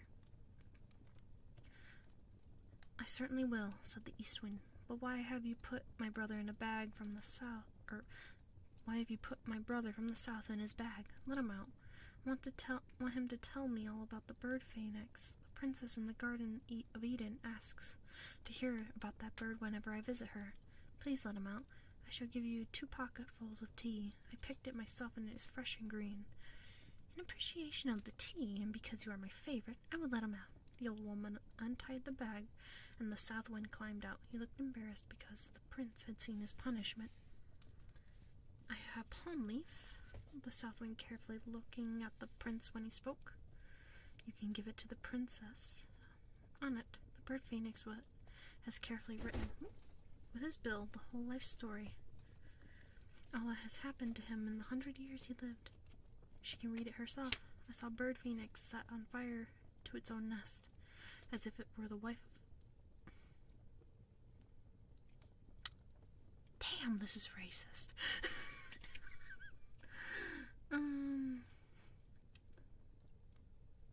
I'm gonna skip that part. The dry branches crackled and the smoke had strange fragrances. At last the bird itself burned with a clear flame and became ashes, and the egg lay red hot among the embers. The shell cracked with a bang like a cannon shot, and the young bird flew up. Now he is king of all the other birds, and only the phoenix in the whole world. He has bitten a mark in the palm leaf. That is his way of sending a greeting to the princess. No more talk. Let us eat. Goodbye, Mal.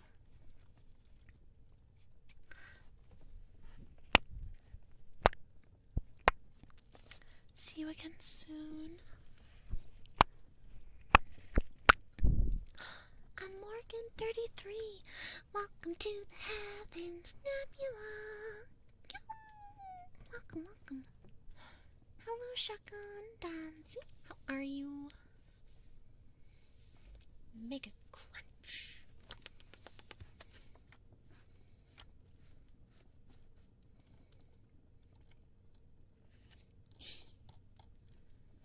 Hi, Mel. 'Cause your pizza combo. I ordered some pizza. Ooh, what kind of pizza did you get?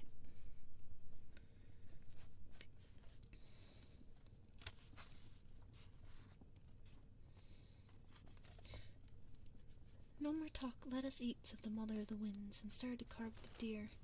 The prince sat down next to the east wind, and they were soon fast friends.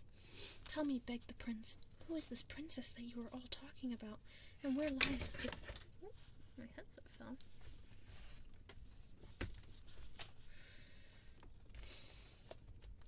And where lies the Garden of Eden? Aha! Laughed the east wind. Would you like to come along tomorrow? You must remember that no man has been there since Adam and Eve were thrown out. I assume you know about them from the Bible? Certainly, said the prince gravely. Well, when they were banished, the Garden of Eden sank down underground, but it kept its beauty, its warm and mild air. The queens of the fairies live there, and there lies the islands of bliss, where death can never come. If you climb up on my back tomorrow, I can take you there. That is certainly enough talking for tonight. I am tired. Yes, my headset fell. Hello, Star. Soon they all fell asleep, but it was still early in the morning when the prince awoke. But to his surprise, he found himself flying high among the clouds. The east wind was carrying him and had good grasp on him so he wouldn't fall. They were up so high that the earth below him with its forests and fields looked like a colored map. Good morning, said the east wind. You could have slept a little longer yet. There's not much to look at. All the land below us is flat. But if you want to count the churches, you can. They look like chalk fields on a little green board down there. It was the fields and the meadows the east wind was referring to as the green board. It wasn't very polite of me not to say goodbye to your mother and your brothers. Never mind, a man who is asleep is excused, grumbled the east wind, and flew even faster. As they passed over the tree tops, all the leaves and branches rustled. When they crossed the sea, the waves grew white, and the big ships curtsied deeply like swans. When evening came, they flew in darkness over a great city. The thousands of lights burning below reminded the prince of the sparks. Lovely that the prince clapped his hands, but the east wind scolded him and said that he could make better use of his hands by holding on, or he might end up hanging from a church spire. What? What is happening? Oh, what are you doing? What are you all doing? You're being goofy while I'm reading.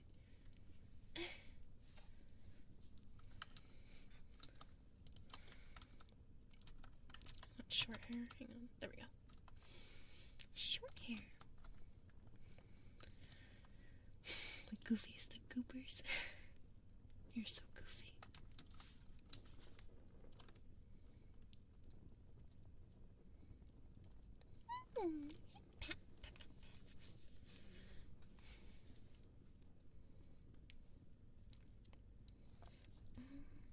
When they crossed the sea, the waves grew white, and the big ships curtsied like swans. You wanna see wings? Wanna see my wingies? There you go. My wingies. There you go. There are my wingies.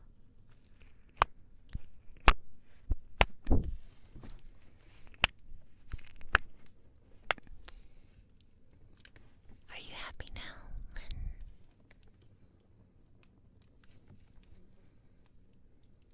Yep. A short-haired angel.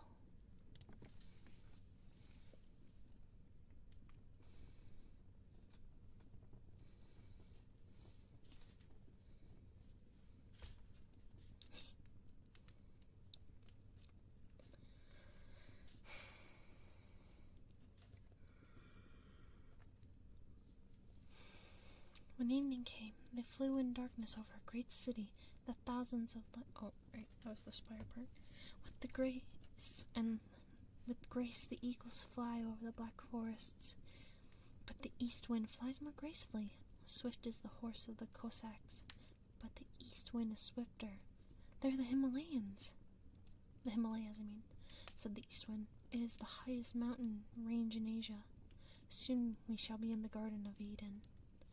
The wind turned southeasterly, and soon the prince could smell the fragrance of spices and flowers. Figs and pomegranates grew as wild as a vine that bore both red and blue grapes. Here they rested for a while and stretched themselves out in the soft grass. The flowers nodded into the wind as if they were saying, "Welcome back." "Are we not in the Garden of Eden?" asked the prince. "Not yet," answered the wind. "But it won't be long now until before we are there. You can see the caves up on the side of that cliff?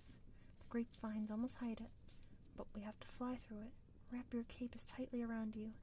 Here the sun is burning hot, but in there it is as cold as ice. Birds that fly past the opening of the cave have one wing in the warm summer and in the other in the coldest of winters. So this is the gate of paradise," thought the prince as he wrapped himself in his cape. In they went. It was cold indeed, but the distance was short. The east wind spread out his wings, and they burned like fire, lighting the caves through which they flew. There were great blocks of stone, wet from the water endlessly dropping. They had the strangest shapes. Some looked like organ pipes, and others looked like banners. Sometimes the room was so large that the ceiling was lost in darkness. Other times the passages were so narrow that they had to crawl on all fours to get through them. The prince thought they looked like burial chambers. "Are we taking death's road to paradise?" he asked.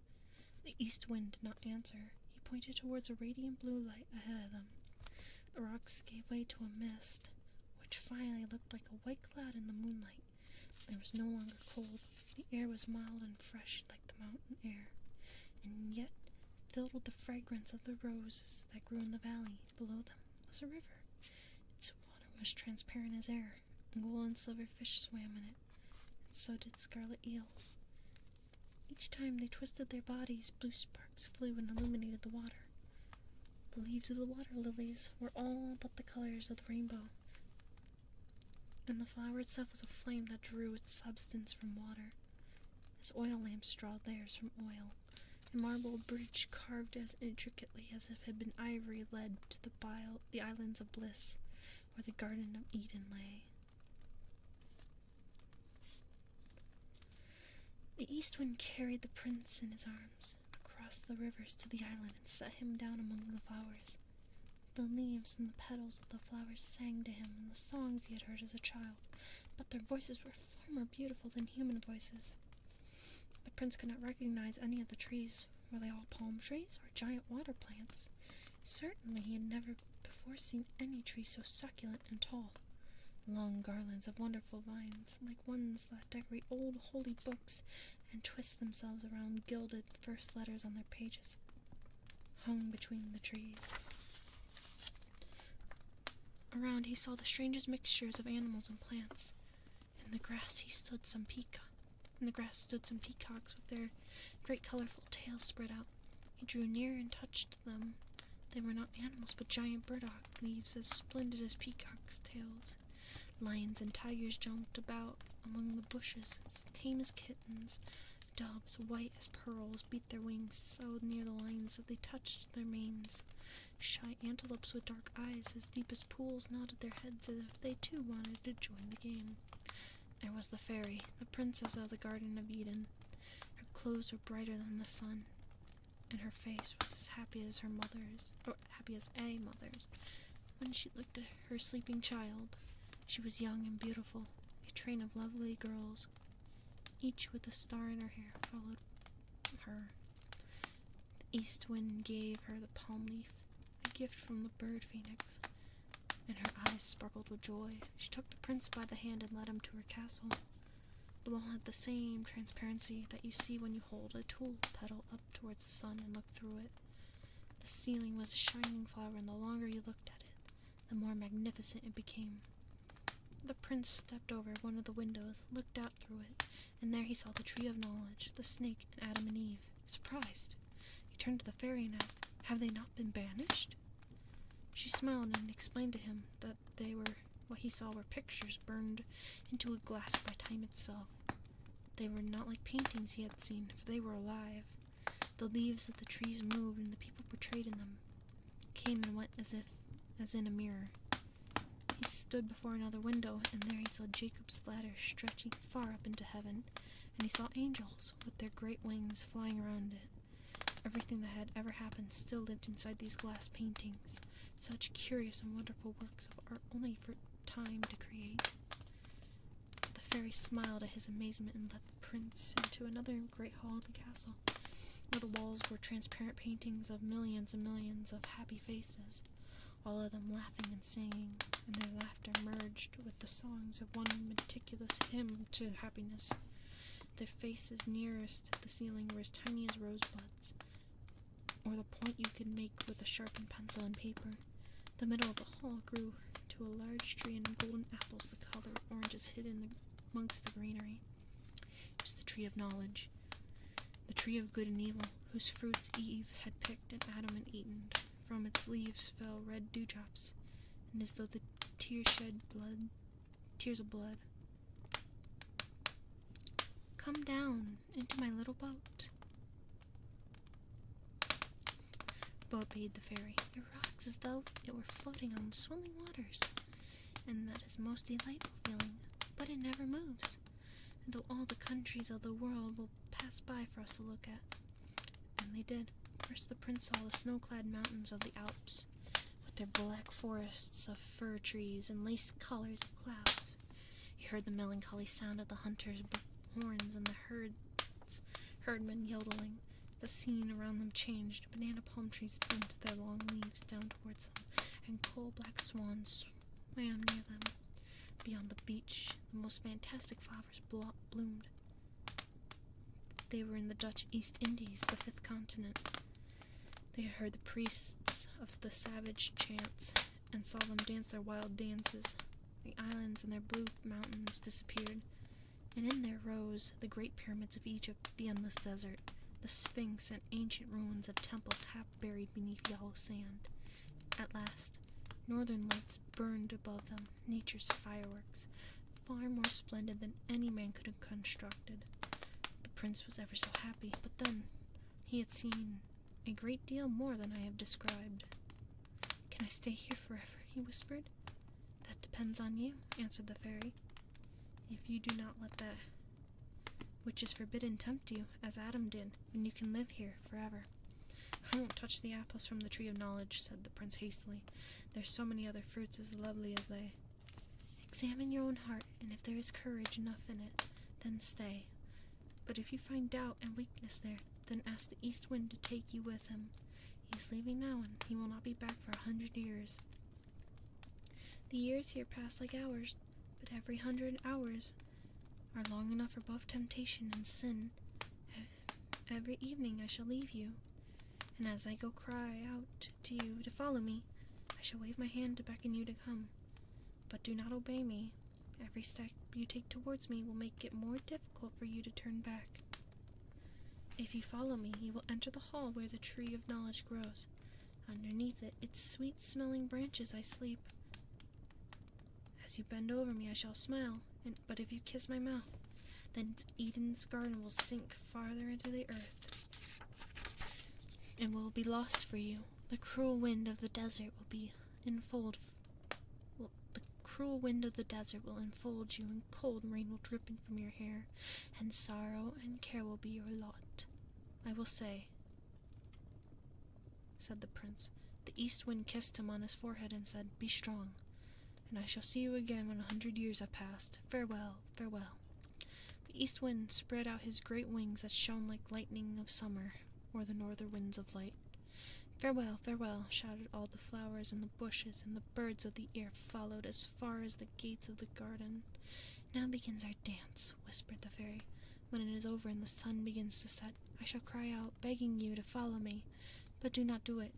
Every night for 100 years this will happen, but every time you refuse me, it makes it easier for you to do it the next time, until at last it will give you no pain.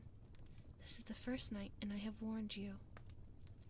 The fairy led him into a chamber made of white transparent lilies. Their yellow stamens were little gold harps, and from them came the most delightful music. The loveliest young maidens, light and slender, danced from him. Their gauze-like clothes, like mist, half concealed their beautiful bodies. They sang while they danced a hymn to life, their own eternal life in paradise. The sun was setting, the heavens became like gold, and the lilies turned the color of roses. The maidens handed the prince a cup of wine. He drank it and felt even more intensely happy than he had before. The back wall of the chamber disappeared, and he looked into the great hall where the tree of knowledge grew. Its beauty blinded him. A song coming from the countless faces on the wall sounded like his mother's voice singing to him. "My child, my dearest child." The fairy waved to him, beckoned him, and cried lovingly, "Follow me, follow me." He forgot all of his promises and ran towards her. On this very first evening in the Garden of Eden, the fragrance of all the strange spices of the world that came from the garden grew stronger, and the music of the harps even more beautiful. In the hall of the tree, it seemed to him that all the millions of happy faces nodded yes and sang, "One must know and experience everything. Man is the master of the world." The dewdrops falling from the leaves and the trees of good and evil no longer looked like tears but red shining stars. "Follow me, follow me," whispered a voice, and for each step the prince took, his veins grew redder, and the blood pulsed even faster through his veins. "I must," he breathed. "It is no sin to follow beauty and happiness. I just want to see where she sleeps. I shall not kiss her. Nothing is lost until I do that. I shall not. I am strong. I am not weak." The fairy threw off her beautiful robes and disappeared in among the branches. "I have not yet sinned," muttered the prince, "and I shall not do it." But he pulled the branches apart to look where she lay sleeping, as beautiful as only the fairy in the Garden of Eden can be. She smiled in her sleep. He bent over and saw a tear hanging from her long eyelashes. "Are you crying because of me?" he whispered. "Do not cry, fairest and most beautiful woman. Now I understand happiness of paradise. It flows with my blood through my veins into my brain and my thoughts. I feel the strength of the angels, eternal life within my mortal body. Let everlasting night come. The riches of one moment like this are enough for me." And he kissed her tear away. He kissed her eyes, and his mouth touched hers. A fearful clap of thunder was heard, deeper and more frightening than ever heard before. The fairy vanished, and the Garden of Eden sank into the earth. Deep, deep down, the prince saw it disappear into the dark night like a far distant star. He felt deathly coldness touch his limbs, his eyes closed, and he fell down through as if he were dead. The sharp lashes of the wind whipped his face, and the cold rain drenched him. Then he woke. "What have I done?" he sighed. "I have sinned as Adam did, sinned and caused paradise to sink deeper into the earth." He opened his eyes and saw a star blinking far away, sparkling as the Garden of Eden had when it disappeared.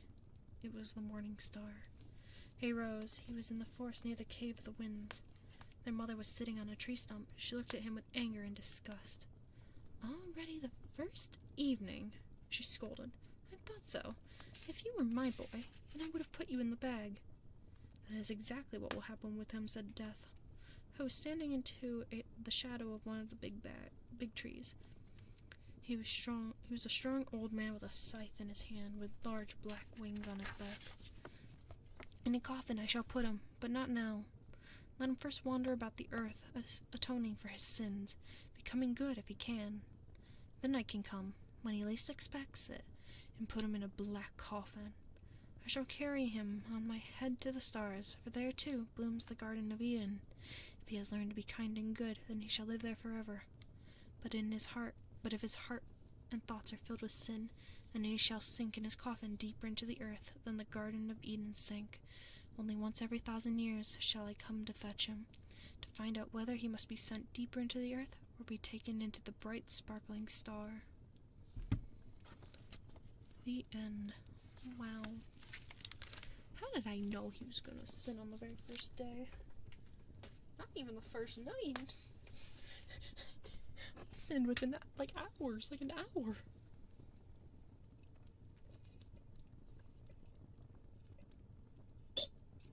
Excuse me.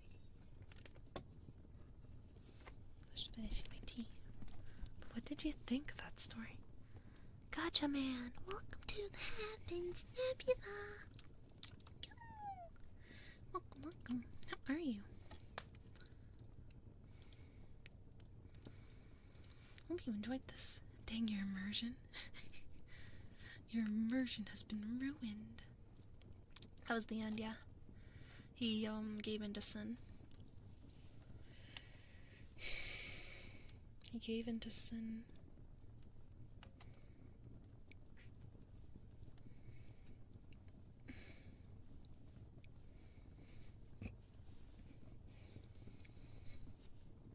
But yeah, what did you think of the story? Did you like it? What's the context again? Oh, so I think the context was, like, the moral of the story was, because we're daughters of Adam and Eve, we'll always be tempted to sin, and most likely... he remembers Peacock.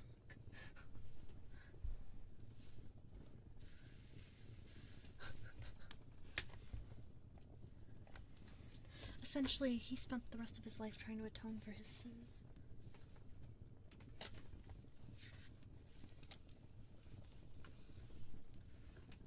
Because he couldn't... Because he gave into his lust. She told him not to be...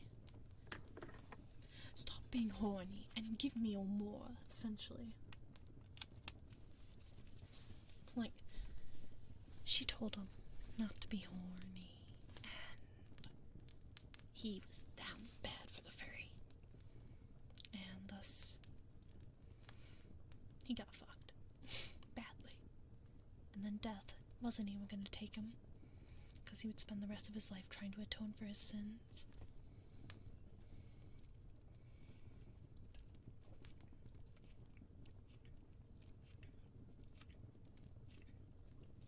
Yeah. It was pretty sad.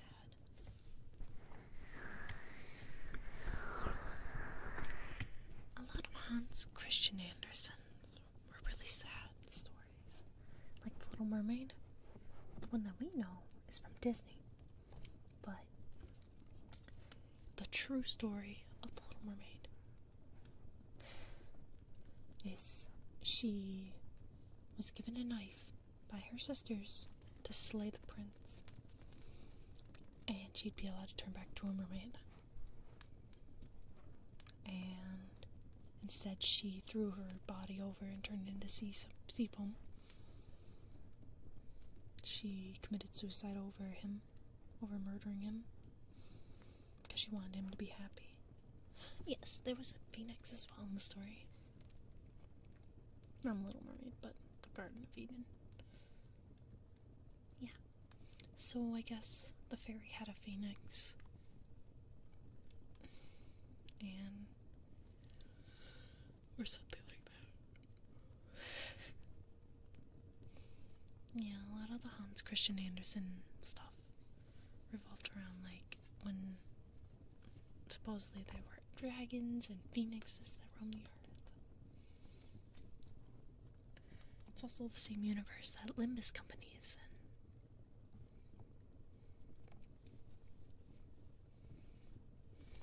I think we have time for one more story. Let me see. What other story can I read?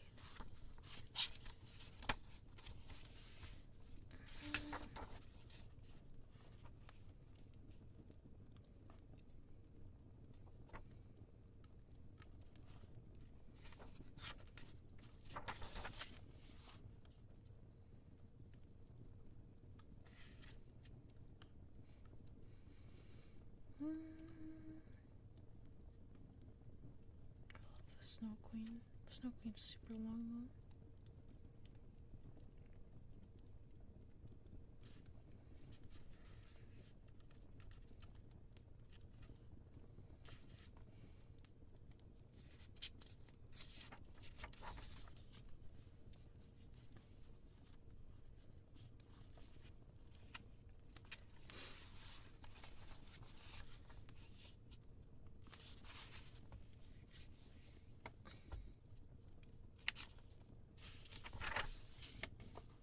That was the Garden of Eden. The Garden of Eden. By Hans Christian Andersen. This book is from the Danish Treasury. So, but it was translated into English.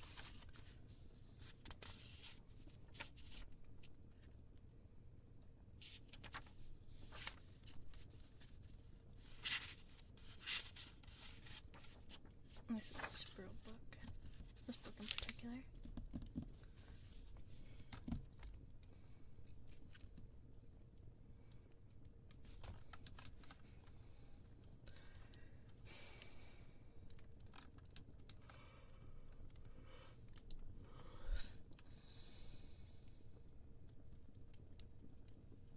But yeah.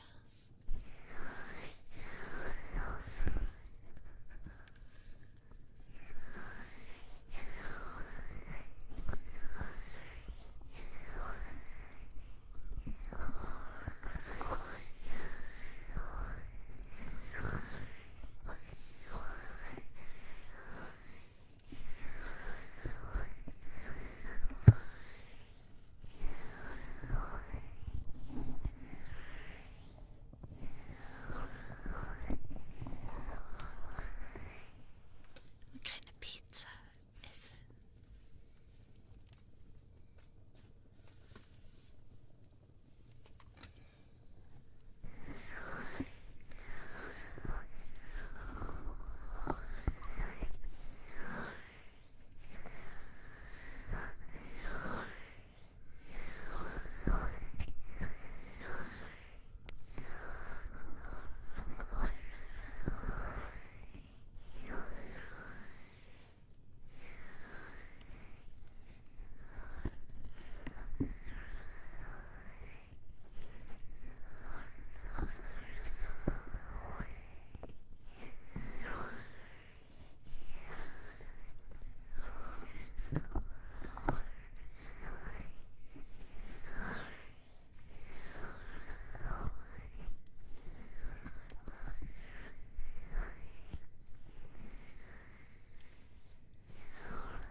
I think you just have to put a little bit on.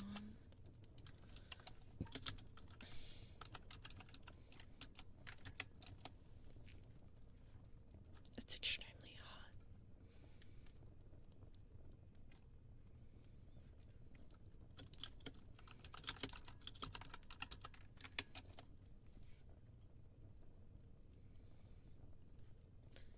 Just make sure you have milk handy, because it's gonna be really, really hot, but not hot enough, but not like excruciatingly hot.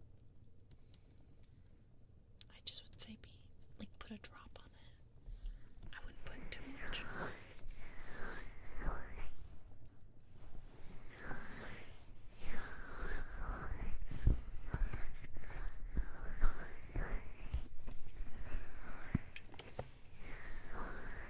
Why are you scared? Do you have a lot? Do you have it? Why do you have it?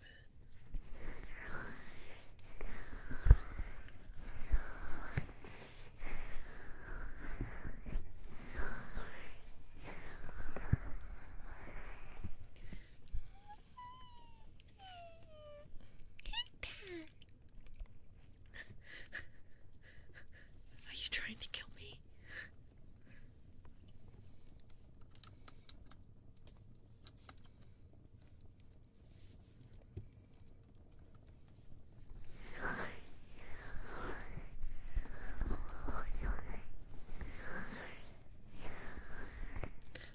I mean, I can handle spicy, but I can't handle super spicy.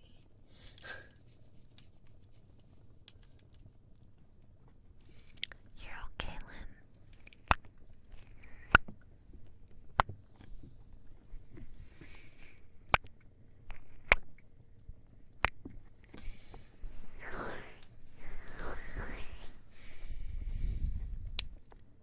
Ooh, Mega Crunch sausage stuffed crust. Get me.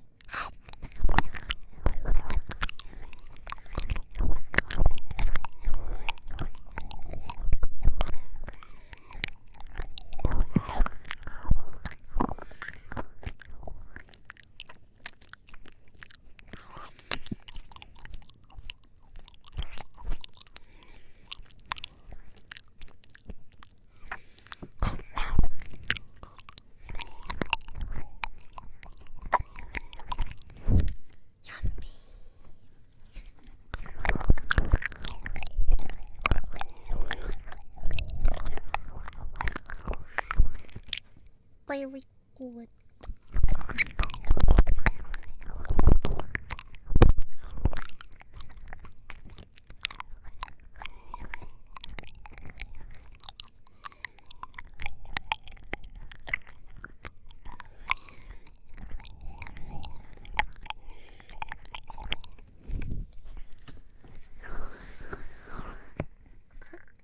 Time to die.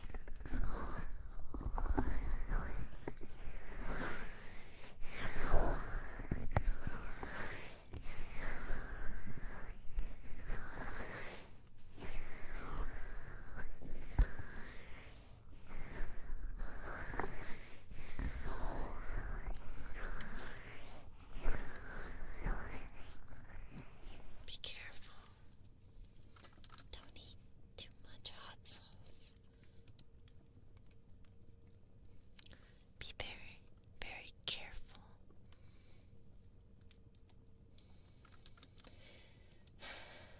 And with that, I think we're going to end stream for now. I see someone that I regularly raid. So we're gonna raid her because she's super cute.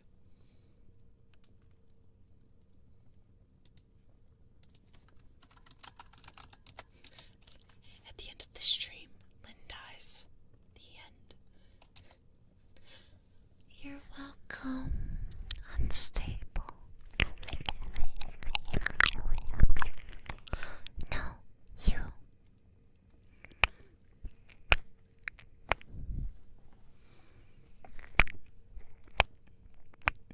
But yeah, thank you, Unstable. Thank you, Lind. Thank you, Keela. Thank you to everybody. And the lurkers and everybody. Like Tango and Vaunt and Faith. I see you. Thank you for all being here. Belcor. Thank you so much for enjoying the stream. There will be another ASMR stream Saturday. Tomorrow will be a gaming stream. But Limbus Company tomorrow. See you all soon. Here's the raid mission.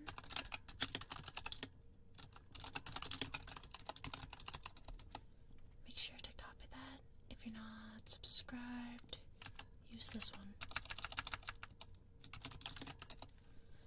And I love you all, and I will see you all tomorrow.